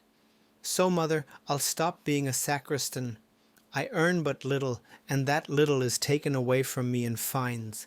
Everyone complains of the same thing. I'll be a herdsman, and by performing my tasks carefully, I'll make my employer like me. Perhaps he'll let us milk a cow so that we can drink milk. Crispin likes milk so much. Who can tell? Maybe they'll give us a little calf if they see that I behave well, and we'll take care of it and fatten it like our hen. I'll pick fruits in the woods and sell them in the town along with the vegetables from our garden, so we'll have money. I'll set snares and traps to catch birds and wild cats. I'll fish in the river, and when I'm bigger, I'll hunt. I'll be able also to cut firewood to sell or to present to the owner of the cows, and so he'll be satisfied with us. When I'm able to plow, I'll ask him to let me have a piece of land to plant in sugarcane or corn, and you won't have to sow until midnight. We'll have new clothes for every fiesta. We'll eat meat and big fish. We'll live free, seeing each other every day and eating together. Old Tasio says that Crispin has a good head, and so we'll send him to Manila to study. I'll support him by working hard. Isn't that fine, Mother? Perhaps he'll be a doctor. What do you say?" "What can I say but yes?" said Sisa, as she embraced her son. She noted, however, that in their future the boy took no account of his father and shed silent tears. Basilio went on talking of his plans with the confidence of the years that see only what they wish for. To everything Sisa said yes, everything appeared good. Sleep again began to weigh down upon the tired eyelids of the boy, and this time Oleluk Oye, of whom Anderson tells us, spread over him his beautiful umbrella with its pleasing pictures. Now he saw himself with his little brother as they picked guavas, alpay, and other fruits in the woods. They clambered from branch to branch, light as butterflies. They penetrated into the caves and saw the shining rocks. They bathed in the springs where the sand was gold dust, and the stones like the jewels in the Virgin's crown. The little fishes sang and laughed. The plants bent their branches toward them, laden with golden fruit. Then he saw a bell hanging in a tree with a long rope for ringing it. To the rope was tied a cow with a bird's nest between her horns, and Crispin was inside the bell. Thus he went on dreaming, while his mother, who was not of his age and who had not run for an hour, slept not. Chapter 18. Souls in Torment. It was about 7 o'clock in the morning when Fray Salvi finished celebrating his last Mass, having offered up 3 in the space of an hour. "The Padre is ill," commented the pious women. "He doesn't move about with his usual slowness and elegance of manner." He took off his vestments without the least comment, without saying a word or looking at anyone. "Attention!" whispered the sacristans among themselves. "The devil's to pay! It's going to rain fines, and all on account of those 2 brothers."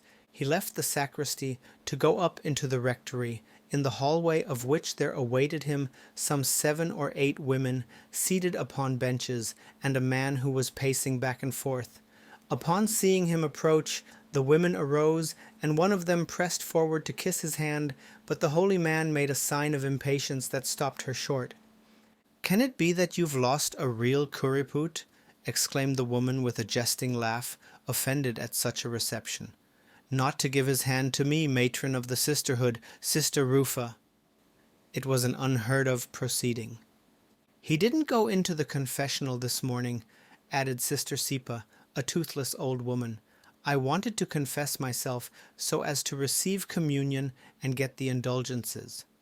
"Well, I'm sorry for you," commented a young woman with a frank face.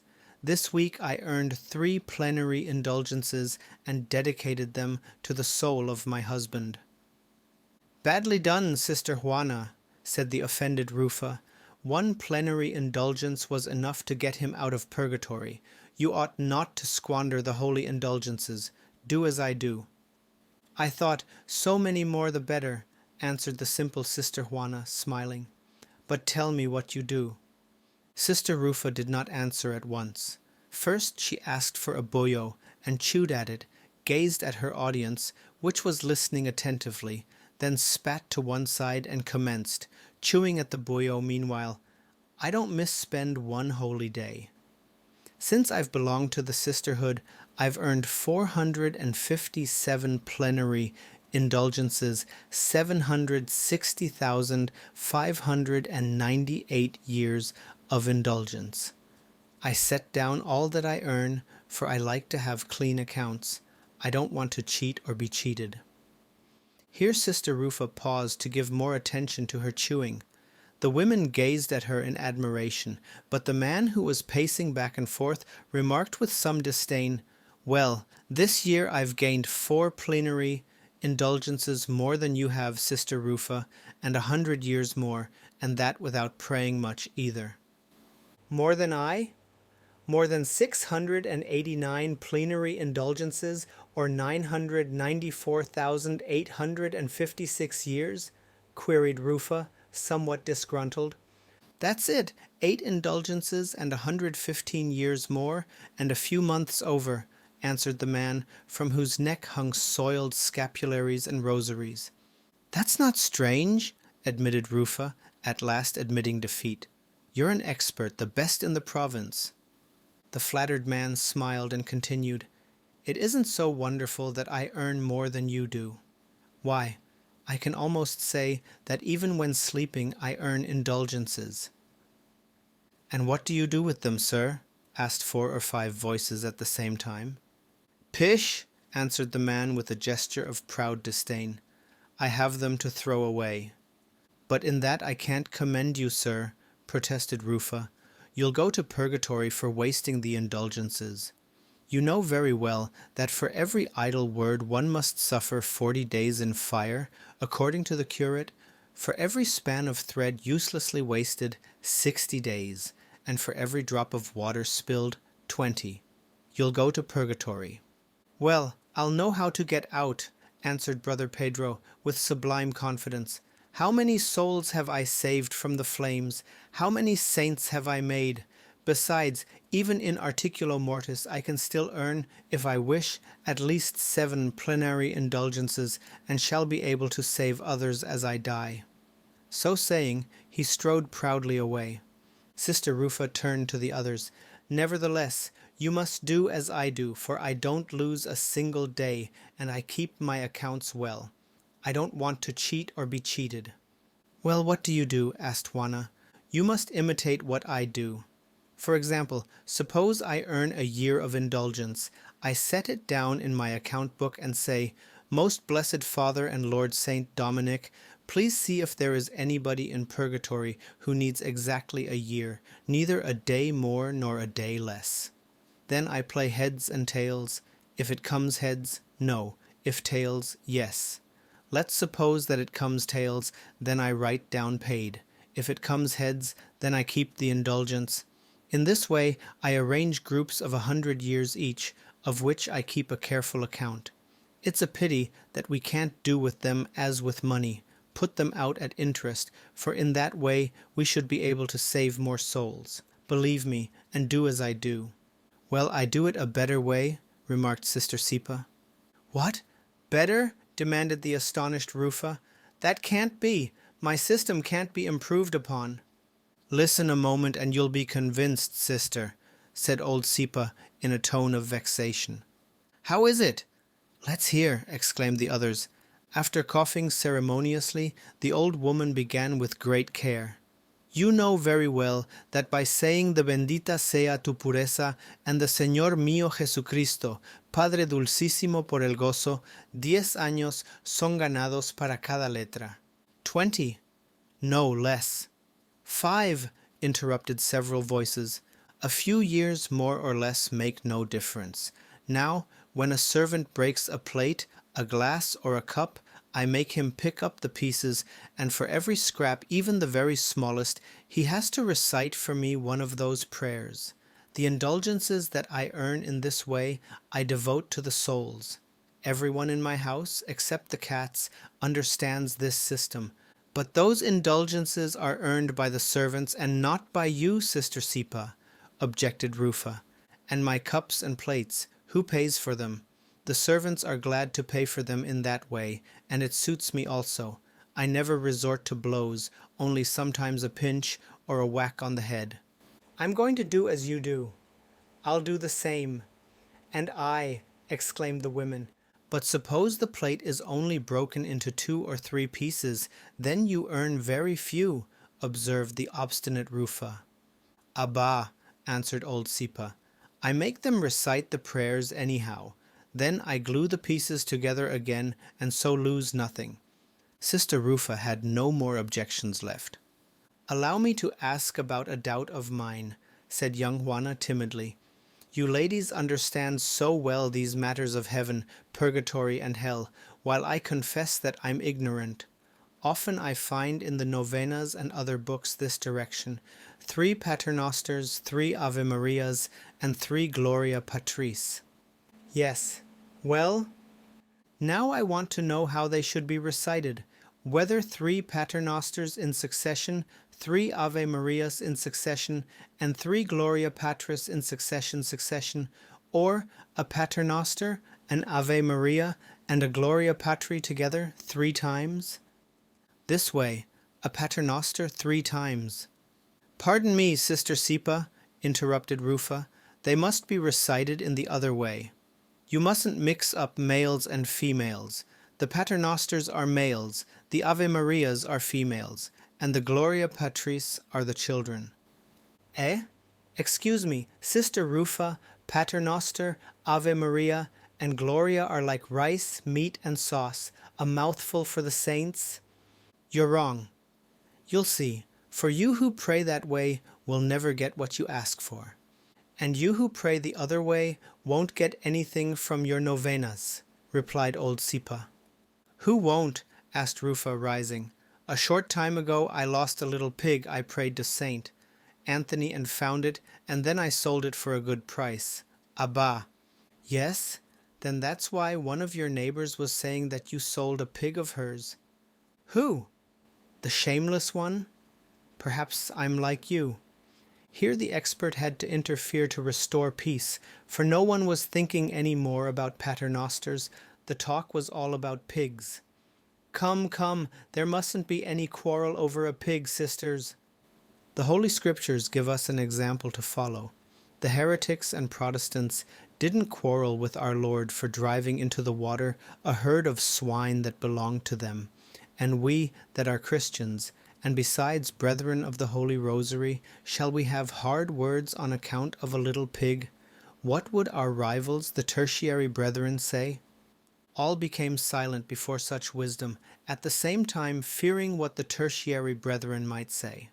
The expert, well satisfied with such acquiescence, changed his tone and continued, Soon the curate will send for us.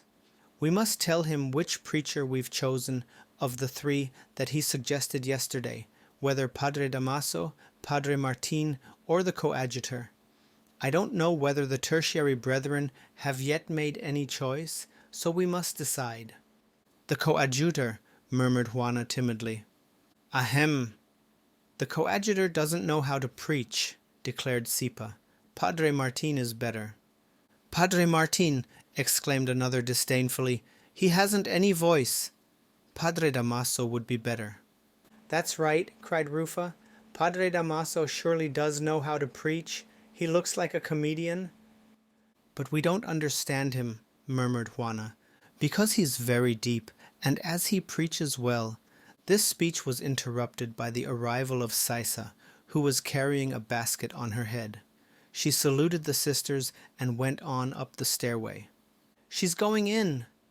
Let's go in too, they exclaimed. Sisa felt her heart beating violently as she ascended the stairs. She did not know just what to say to the padre to placate his wrath, or what reasons she could advance in defense of her son. That morning, at the first flush of dawn, she had gone into her garden to pick the choicest vegetables, which she placed in a basket among banana leaves and flowers. Then she had looked along the bank of the river for the paco, which she knew the curate liked for salads. Putting on her best clothes and without awakening her son, she had set out for the town with the basket on her head. As she went up the stairway she tried to make as little noise as possible, and listened attentively in the hope that she might hear a fresh, childish voice so well known to her. But she heard nothing, nor did she meet anyone as she made her way to the kitchen. There she looked into all the corners. The servants and sacristans received her coldly, scarcely acknowledging her greeting. "Where can I put these vegetables?" she asked, not taking any offense at their coldness. "There, anywhere," growled the cook, hardly looking at her, as he busied himself in picking the feathers from a capon. With great care Sisa arranged the vegetables and the salad leaves on the table, placing the flowers above them. Smiling, she then addressed one of the servants, who seemed to be more approachable than the cook. May I speak with the padre? He's sick, was the whispered answer.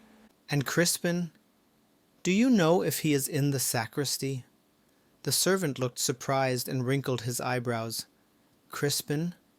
Isn't he at your house? Do you mean to deny it? Basilio is at home, but Crispin stayed here, answered Sisa, and I want to see him. Yes, he stayed, but afterwards he ran away, after stealing a lot of things. Early this morning the curate ordered me to go and report it to the civil guard. They must have gone to your house already to hunt for the boys. Sisa covered her ears and opened her mouth to speak, but her lips moved without giving out any sound. A pretty pair of sons you have, exclaimed the cook. It's plain that you're a faithful wife. The sons are so like the father. Take care that the younger doesn't surpass him. Sisa broke out into bitter weeping and let herself fall upon a bench. Don't cry here, yelled the cook. Don't you know that the padre's sick? Get out in the street and cry. The unfortunate mother was almost shoved down the stairway at the very time when the sisters were coming down, complaining and making conjectures about the curate's illness, so she hid her face in her pañuelo and suppressed the sounds of her grief. Upon reaching the street, she looked about uncertainly for a moment, and then, as if having reached a decision, walked rapidly away. Chapter 19. A Schoolmaster's Difficulties. El vulgo es necio y pues lo paga, es justo. Hablarle en necio para darle el gusto. Lope de Vega. The mountain-encircled lake slept peacefully with that hypocrisy of the elements which gave no hint of how its waters had, the night before, responded to the fury of the storm. As the first reflections of light awoke on its surface, the phosphorescent spirits, there were outlined in the distance, almost on the horizon, the grey silhouettes of the little bancas of the fishermen who were taking in their nets, and of the larger craft spreading their sails. 2 men dressed in deep mourning stood gazing at the water from a little elevation. One was Ibarra, and the other a youth of humble aspect and melancholy features. This is the place, the latter was saying. From here your father's body was thrown into the water. Here's where the grave digger brought Lieutenant Guevara and me. Ibarra warmly grasped the hand of the young man, who went on, You have no occasion to thank me. I owed many favors to your father, and the only thing that I could do for him was to accompany his body to the grave. I came here without knowing anyone, without recommendation, and having neither name nor fortune, just as at present. My predecessor had abandoned the school to engage in the tobacco trade. Your father protected me, secured me a house, and furnished whatever was necessary for running the school. He used to visit the classes and distribute pictures among the poor but studious children, as well as provide them with books and paper. But this, like all good things, lasted only a little while. Ibarra took off his hat and seemed to be praying for a time. Then he turned to his companion. Did you say that my father helped the poor children? And now? Now they get along as well as possible and write when they can, answered the youth. What is the reason? The reason lies in their torn camisas and their downcast eyes. How many pupils have you now? Asked Ibarra with interest after a pause. More than 200 on the roll, but only about 25 in actual attendance. How does that happen? The schoolmaster smiled sadly as he answered, To tell you the reasons would make a long and tiresome story. Don't attribute my question to idle curiosity, replied Ibarra gravely, while he stared at the distant horizon. I've thought better of it, and believe that to carry out my father's ideas will be more fitting than to weep for him, and far better than to revenge him. Sacred nature has become his grave, and his enemies were the people and a priest. The former I pardon on account of their ignorance, and the latter because I wish that religion, which elevated society, should be respected. I wish to be inspired with the spirit of him who gave me life, and therefore desire to know about the obstacles encountered here in educational work. The country will bless your memory, sir? said the schoolmaster, if you carry out the beautiful plans of your dead father? You wish to know the obstacles which the progress of education meets? Well then, under present circumstances, without substantial aid, education will never amount to much. In the very first place, because even when we have the pupils, lack of suitable means and other things that attract them more kill off their interest. It is said that in Germany a peasant's son studies for 8 years in the town school, but who here would spend half that time when such poor results are to be obtained? They read, write, and memorize selections, and sometimes whole books in Spanish, without understanding a single word. What benefit does our country child get from the school? And why have you, who see the evil, not thought of remedying it? The schoolmaster shook his head sadly. A poor teacher struggles not only against prejudices, but also against certain influences. First, it would be necessary to have a suitable place, and not to do as I must at present, hold the classes under the convento by the side of the padre's carriage. There the children, who like to read aloud, very naturally disturb the padre, and he often comes down, nervous, especially when he has his attacks, yells at them, and even insults me at times. You know that no one can either teach or learn under such circumstances, for the child will not respect his teacher when he sees him abused without standing up for his rights. In order to be heeded and to maintain his authority, the teacher needs prestige, reputation, moral strength, and some freedom of action. Now let me recount to you even sadder details. I have wished to introduce reforms and have been laughed at. In order to remedy the evil of which I just spoke to you, I tried to teach Spanish to the children because, in addition to the fact that the government so orders, I thought also that it would be of advantage for everybody. I used the simplest method of words and phrases without paying any attention to long rules, expecting to teach them grammar when they should understand the language. At the end of a few weeks, some of the brightest were almost able to understand me and could use a few phrases. The schoolmaster paused and seemed to hesitate. Then, as if making a resolution, he went on, I must not be ashamed of the story of my wrongs, for anyone in my place would have acted the same as I did. As I said, it was a good beginning, but a few days afterwards Padre Damaso, who was the curate then, sent for me by the senior sacristan. Knowing his disposition and fearing to make him wait, I went upstairs at once, saluted him, and wished him good morning in Spanish. His only greeting had been to put out his hand for me to kiss, but at this he drew it back, and without answering me began to laugh loud and mockingly. I was very much embarrassed, as the senior sacristan was present. At the moment I didn't know just what to say, for the curate continued his laughter, and I stood staring at him.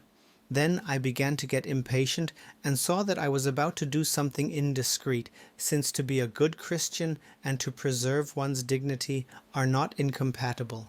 I was going to put a question to him, when suddenly, passing from ridicule to insult, he said sarcastically, So it's buenos dias, eh? Buenos dias. How nice that you know how to talk Spanish. Then again he broke out into laughter.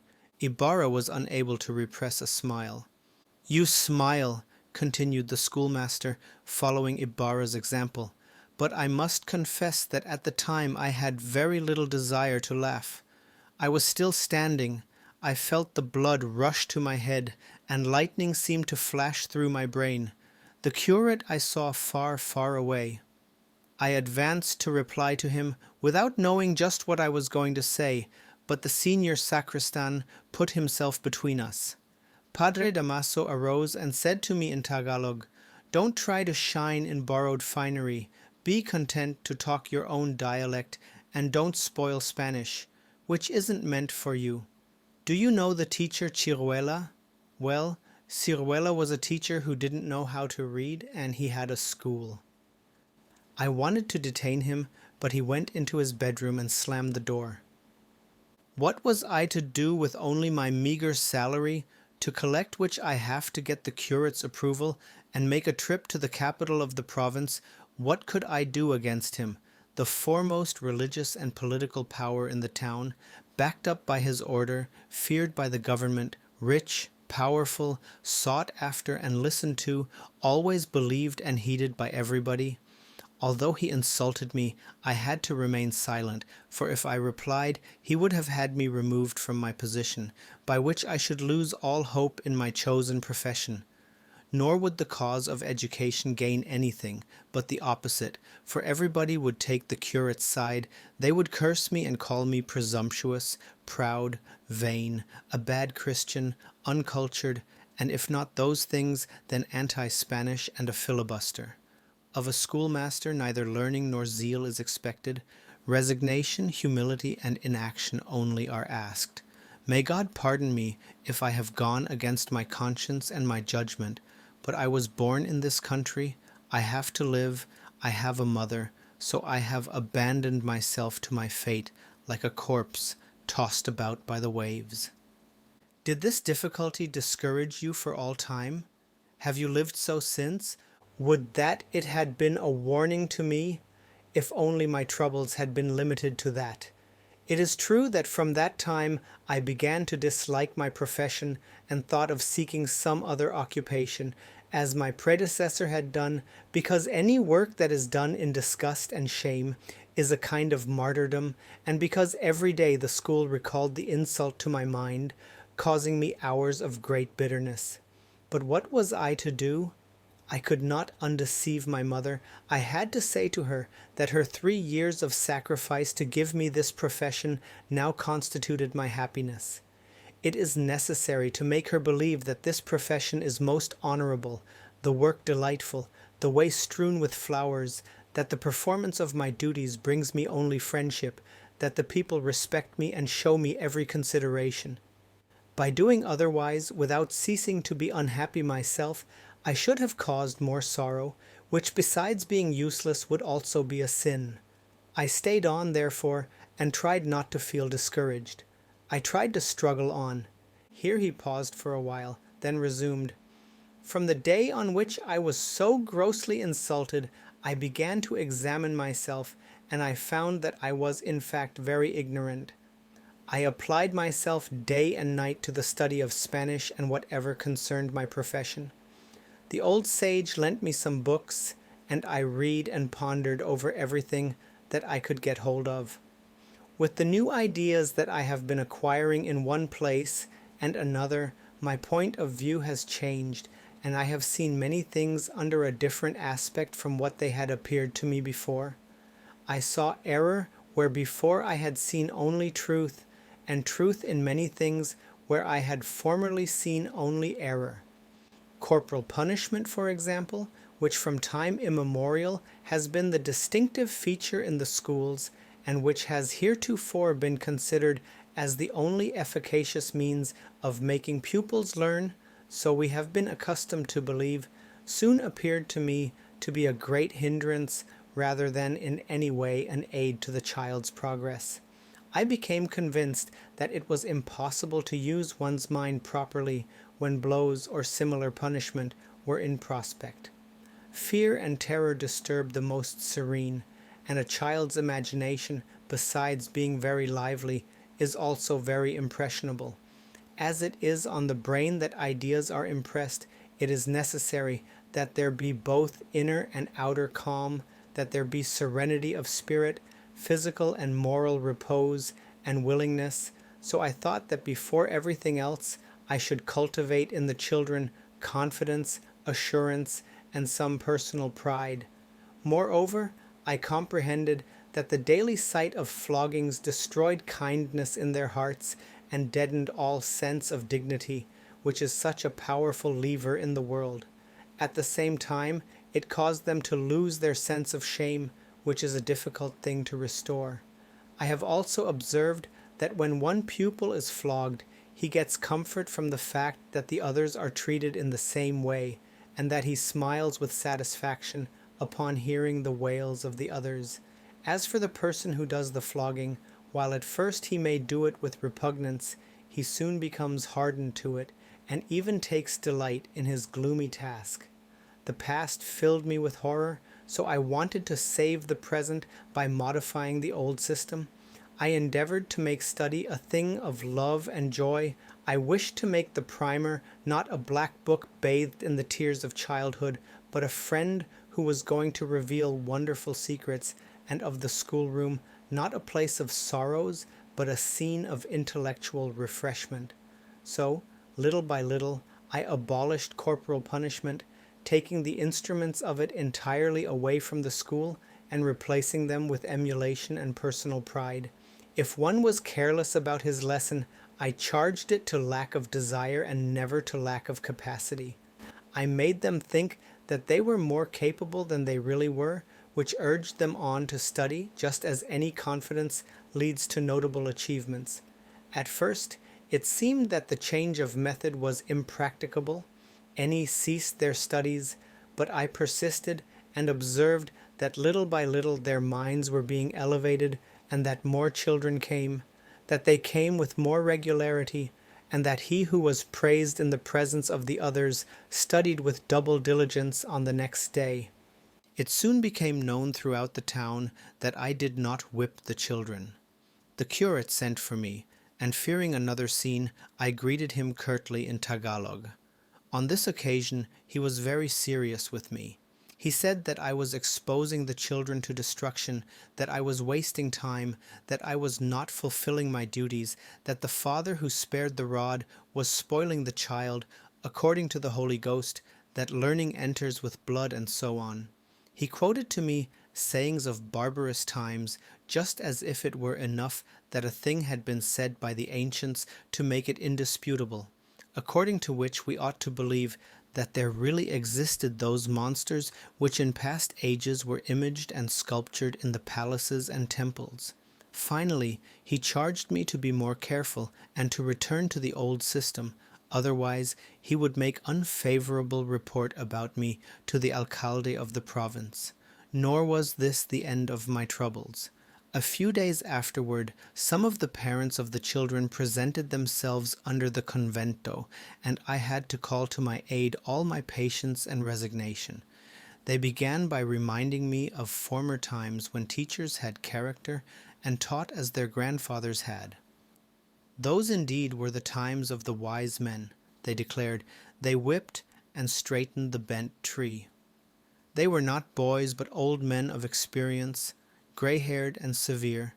Don Catalino, king of them all and founder of this very school, used to administer no less than 25 blows, and as a result his pupils became wise men and priests. Ah, the old people were worth more than we ourselves, yes, sir, more than we ourselves. Some did not content themselves with such indirect rudeness, but told me plainly that if I continued my system, their children would learn nothing, and that they would be obliged to take them from the school. It was useless to argue with them, for as a young man they thought me incapable of sound judgment. What would I not have given for some grey hairs? They cited the authority of the curate, of this one and that one, and even called attention to themselves, saying that if it had not been for the whippings they had received from their teachers, they would never have learned anything. Only a few persons showed any sympathy to sweeten for me the bitterness of such a disillusioning. In view of all this, I had to give up my system, which, after so much toil, was just beginning to produce results. In desperation, I carried the whip spank to the school the next day and began the barbarous practice again. Serenity disappeared, and sadness reigned in the faces of the children, who had just begun to care for me, and who were my only kindred and friends.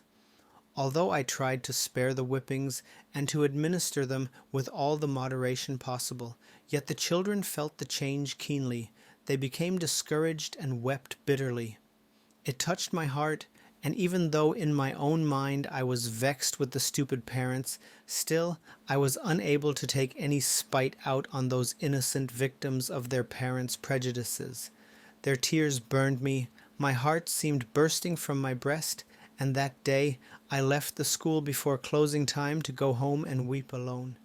Perhaps my sensitiveness may seem strange to you, but if you had been in my place, you would understand it. Old Don Anastasio said to me, "So the parents want floggings? Why not inflict them on themselves?" As a result of it all, I became sick. Ibarra was listening thoughtfully. Scarcely had I recovered when I returned to the school to find the number of my pupils reduced to a fifth. The better ones had run away upon the return to the old system, and of those who remained, mostly those who came to school to escape work at home, not one showed any joy, not one congratulated me on my recovery. It would have been the same to them whether I got well or not, or they might have preferred that I continue sick, since my substitute, although he whipped them more, rarely went to the school. My other pupils, those whose parents had obliged them to attend school, had gone to other places. Their parents blamed me for having spoiled them and heaped reproaches on me for it. One, however, the son of a countrywoman who visited me during my illness, had not returned on account of having been made a sacristan, and the senior sacristan says that the sacristans must not attend school. They would be dismissed. "Were you resigned in looking after your new pupils?" asked Ibarra.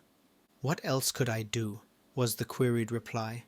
Nevertheless, during my illness, many things had happened, among them a change of curates. So I took new hope and made another attempt to the end, that the children should not lose all their time, and should, in so far as possible, get some benefit from the floggings, that such things might at least have some good result for them.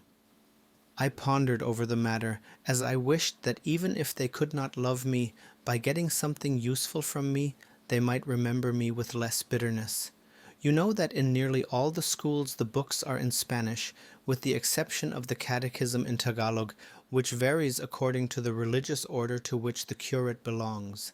These books are generally novenas, canticles, and the Catechism of Padre Astete, from which they learn about as much piety as they would from the books of heretics. Seeing the impossibility of teaching the pupils in Spanish, or of translating so many books, I tried to substitute short passages from useful works in Tagalog, such as the Treatise on Manners by Hortensio Ayfeliza, some manuals of agriculture, and so forth. Sometimes I would myself translate simple works, such as Padre Baranera's History of the Philippines, which I then dictated to the children, with at times a few observations of my own, so that they might make notebooks. As I had no maps for teaching geography, I copied one of the province that I saw at the capital, and with this and the tiles of the floor, I gave them some idea of the country. This time it was the women who got excited. The men contented themselves with smiling, as they saw in it only one of my vagaries. The new curate sent for me, and while he did not reprimand me, yet he said that I should first take care of religion, that before learning such things, the children must pass an examination to show that they had memorized the mysteries, the canticles, and the catechism of Christian doctrine. So then, I am now working to the end, that the children become changed into parrots, and know by heart so many things of which they do not understand a single word. Many of them now know the mysteries and the canticles, but I fear that my efforts will come to grief with the Catechism of Padre Astete, since the greater part of the pupils do not distinguish between the questions and the answers, nor do they understand what either may mean. Thus we shall die, thus those unborn will do, while in Europe they will talk of progress. "Let's not be so pessimistic," said Ibarra. "The Teniente Mayor has sent me an invitation to attend a meeting in the town hall. Who knows but that there you may find an answer to your questions?" The schoolmaster shook his head in doubt, as he answered, "You'll see how the plan of which they talk to me meets the same fate as mine has. But yet let us see." Chapter 20. The meeting in the town hall. The hall was about 12 to 15 meters long by 8 to 10 meters wide. Its whitewashed walls were covered with drawings in charcoal, more or less ugly and obscene, with inscriptions to complete their meanings. Stacked neatly against the wall in one corner were to be seen about a dozen old flintlocks among rusty swords and talibans, the armament of the cuadrilleros. At one end of the hall there hung, half hidden by soiled red curtains, a picture of His Majesty, the King of Spain. Underneath this picture, upon a wooden platform, an old chair spread out its broken arms. In front of the chair was a wooden table spotted with ink stains and whittled and carved with inscriptions and initials like the tables in the German taverns frequented by students. Benches and broken chairs completed the furniture.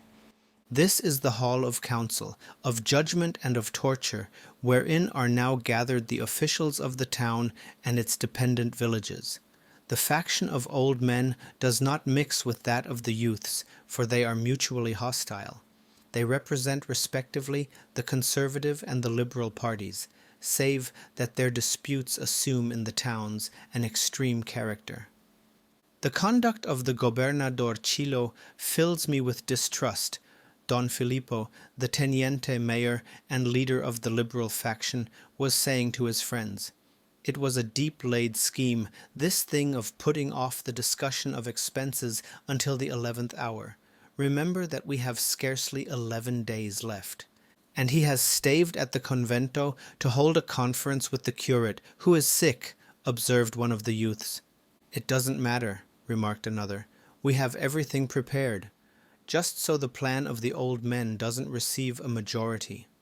I don't believe it will, interrupted Don Filippo, as I shall present the plan of the old men myself.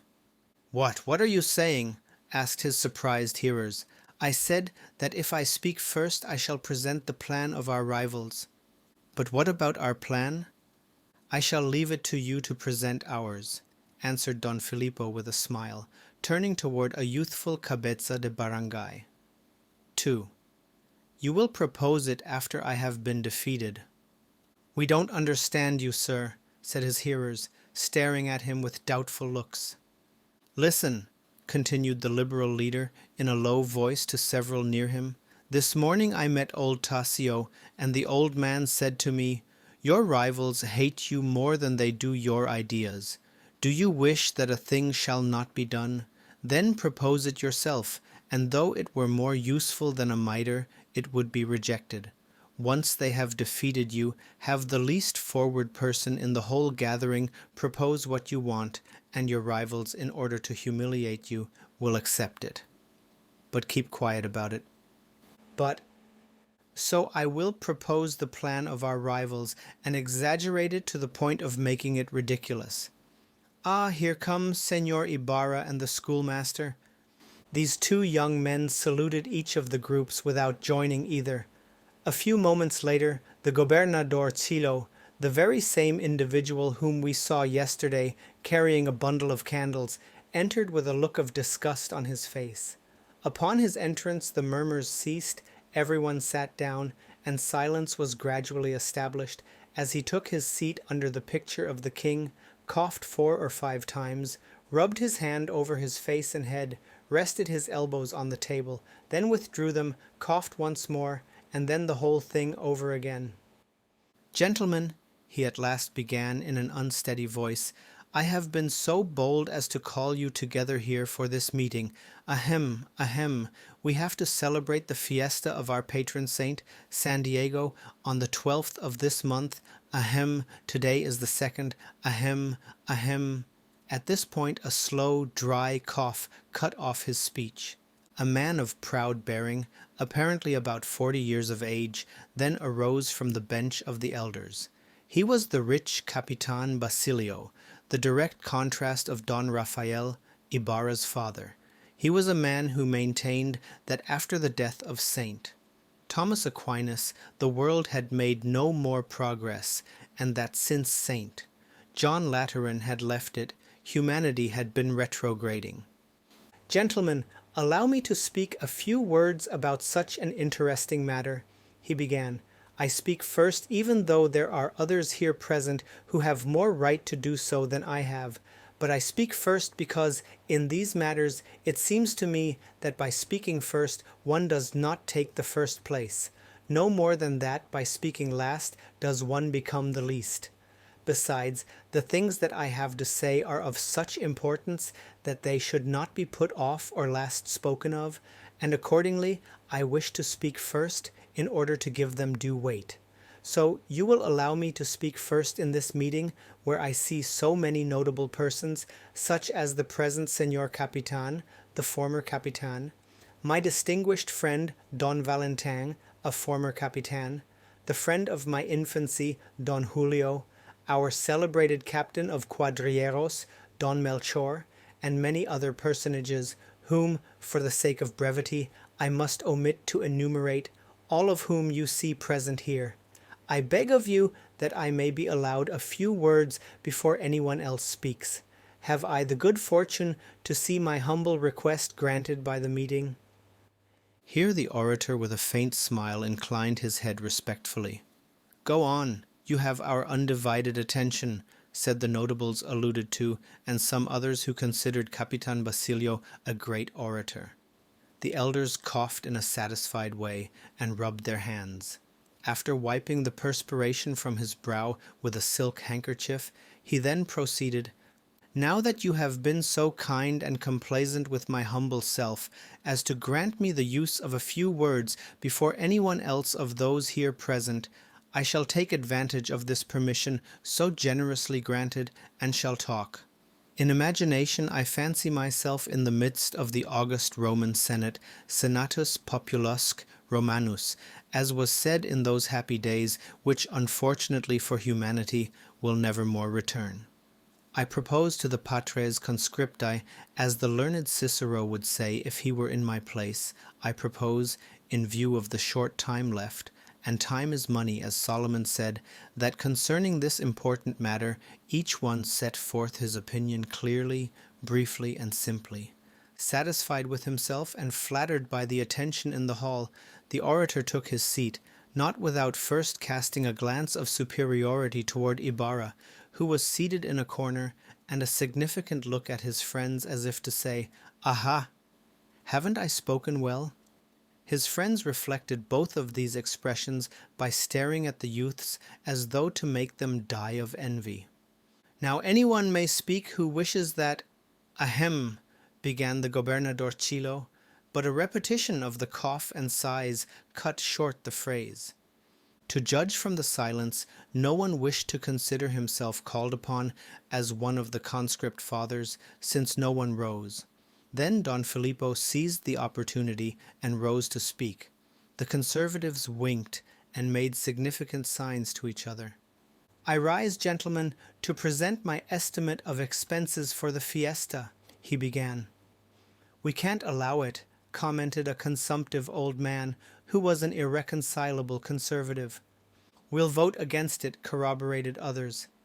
"Gentlemen," exclaimed Don Filippo, repressing a smile, "I haven't yet made known the plan which we, the younger men, bring here.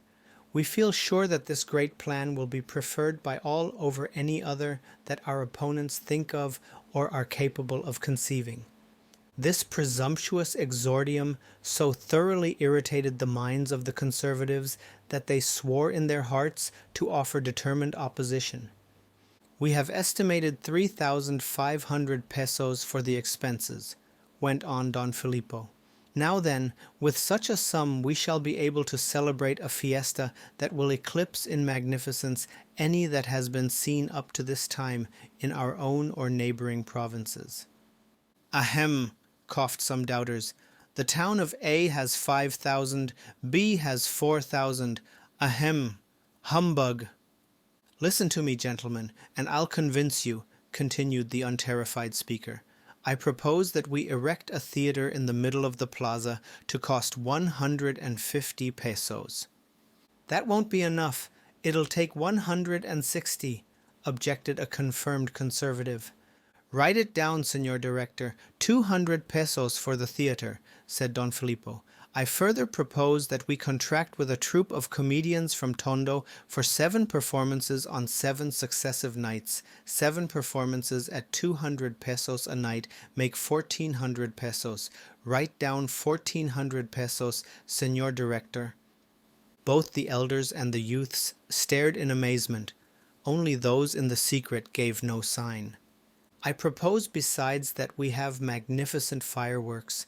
No little lights and pinwheels such as please children and old maids, nothing of the sort. We want big bombs and immense rockets. I propose 200 big bombs at 2 pesos each and 200 rockets at the same price. We'll have them made by the pyrotechnists of Malabon. Huh, grunted an old man. A 2-peso bomb doesn't frighten or deafen me. They ought to be 3-peso ones. Write down 1,000 pesos for 200 bombs and 200 rockets. The conservatives could no longer restrain themselves. Some of them rose and began to whisper together.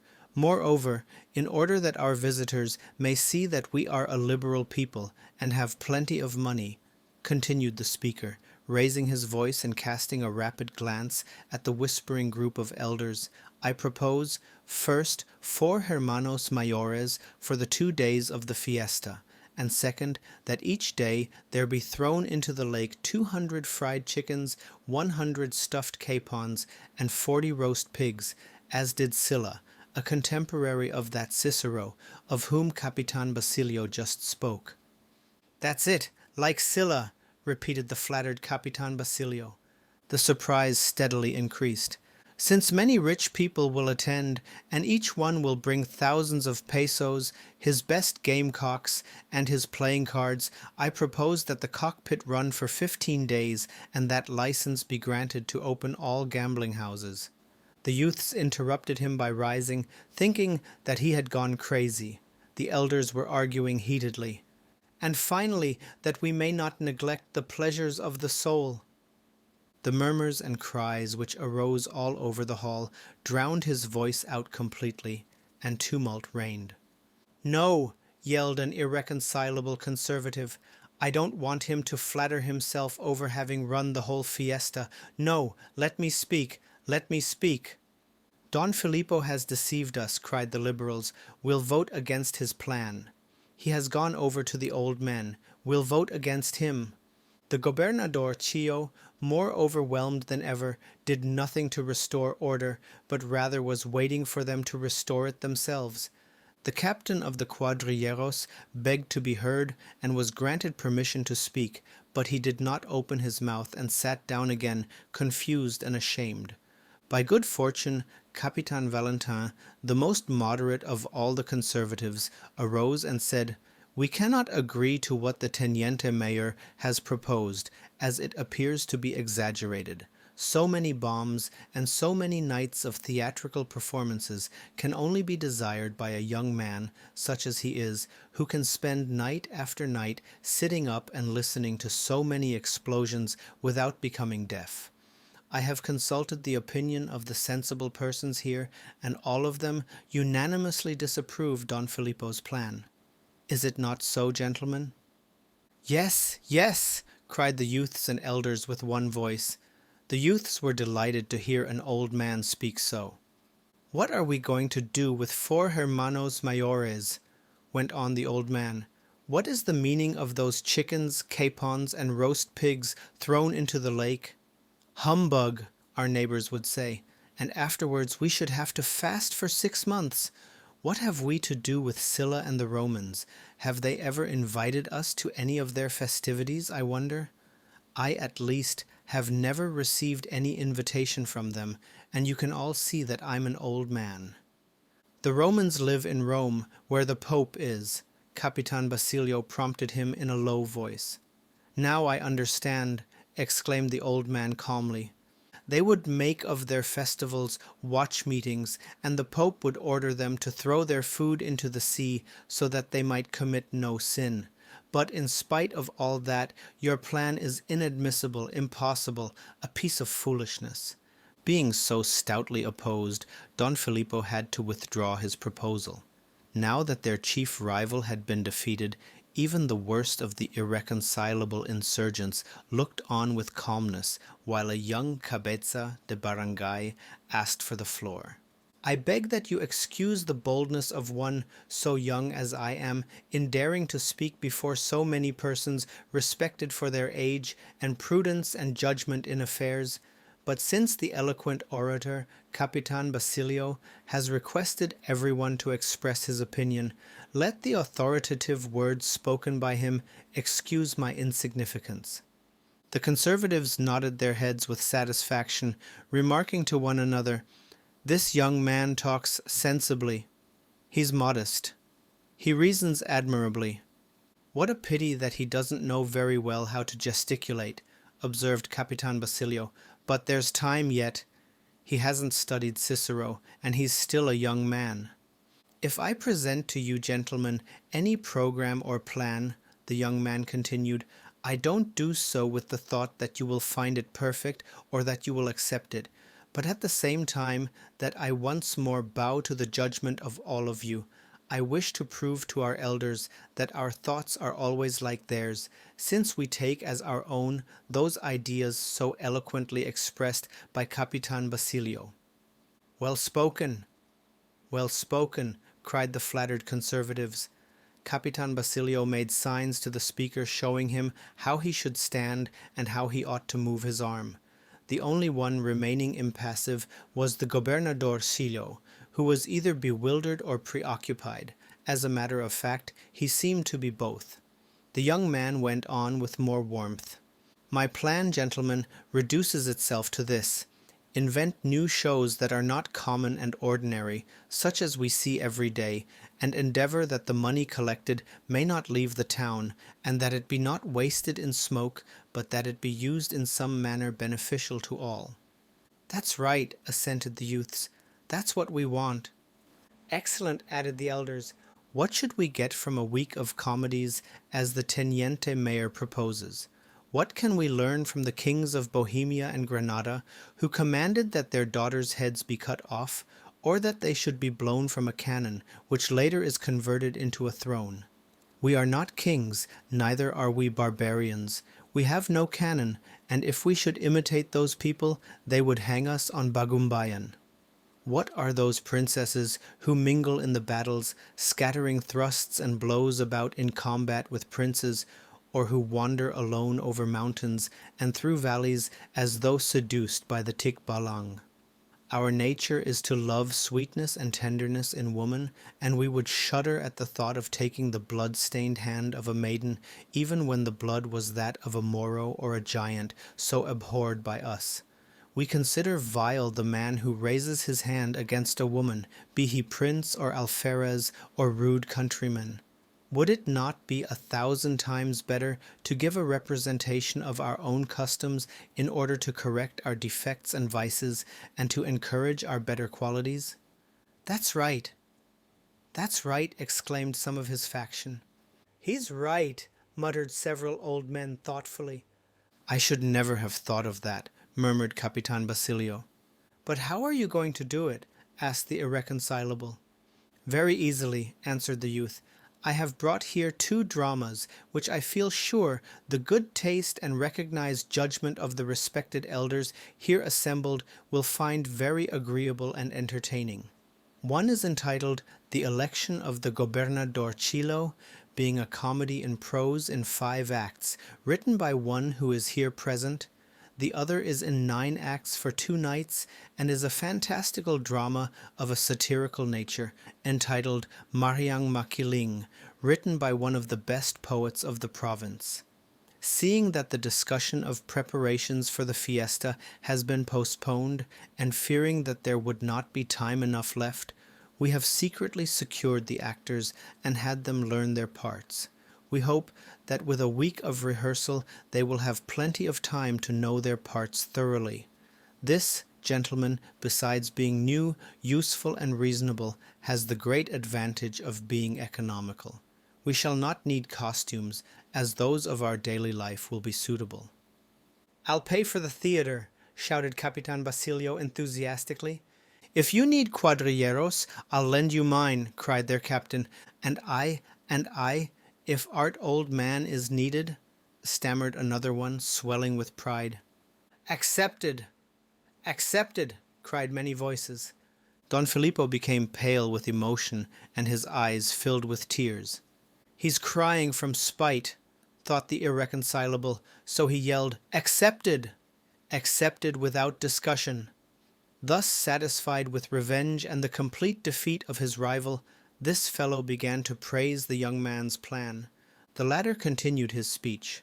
A fifth of the money collected may be used to distribute a few prizes, such as to the best schoolchild, the best herdsman, farmer, fisherman, and so on. We can arrange for boat races on the river and lake, and for horse races on shore.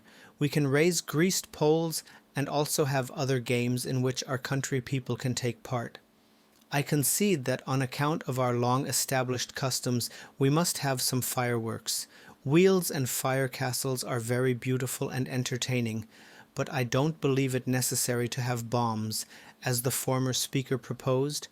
2 bands of music will afford sufficient merriment, and thus we shall avoid those rivalries and quarrels between the poor musicians who come to gladden our fiesta with their work and who so often behave like fighting cocks, afterwards going away poorly paid, underfed, and even bruised and wounded at times.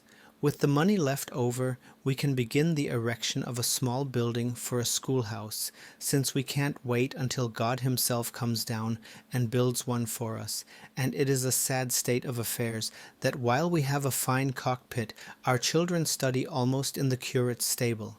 Such are the outlines of my plan. The details can be worked out by all. A murmur of pleasure ran through the hall, as nearly everyone agreed with the youth. Some few muttered, "Innovations! Innovations!" when we were young. "Let's adopt it for the time being and humiliate that fellow," said others, indicating Don Filippo. When silence was restored, all were agreed. There was lacking only the approval of the Gobernador Chilo. That worthy official was perspiring and fidgeting about. He rubbed his hand over his forehead, and was at length able to stammer out in a weak voice, "I also agree, but ahem." Everyone in the hall listened in silence. "But what?" asked Capitan Basilio. "Very agreeable," repeated the Gobernador Chilo. "That is to say, I don't agree, I mean yes, but—" Here he rubbed his eyes with the back of his hand. "But the curate," the poor fellow went on, "the curate wants something else." "Does the curate or do we ourselves pay for this fiesta? Has he given a quarto for it?" exclaimed a penetrating voice. All looked toward the place whence these questions came, and saw there the sage Tasio. Don Filippo remained motionless with his eyes fixed on the Gobernador Chilo. "What does the curate want?" asked Capitan Basilio. "Well, the padre wants 6 processions, 3 sermons, 3 high masses, and if there is any money left, a comedy from Tondo with songs in the intermissions." "But we don't want that," said the youths and some of the old men. "The curate wants it," repeated the Gobernador Chilo. "I've promised him that his wish shall be carried out." "Then why did you have us assemble here?" For the very purpose of telling you this." "Why didn't you tell us so at the start?" "I wanted to tell you, gentlemen, but Capitan Basilio spoke and I haven't had a chance. The curate must be obeyed." "He must be obeyed," echoed several old men. "He must be obeyed, or else the alcalde will put us all in jail," added several other old men sadly.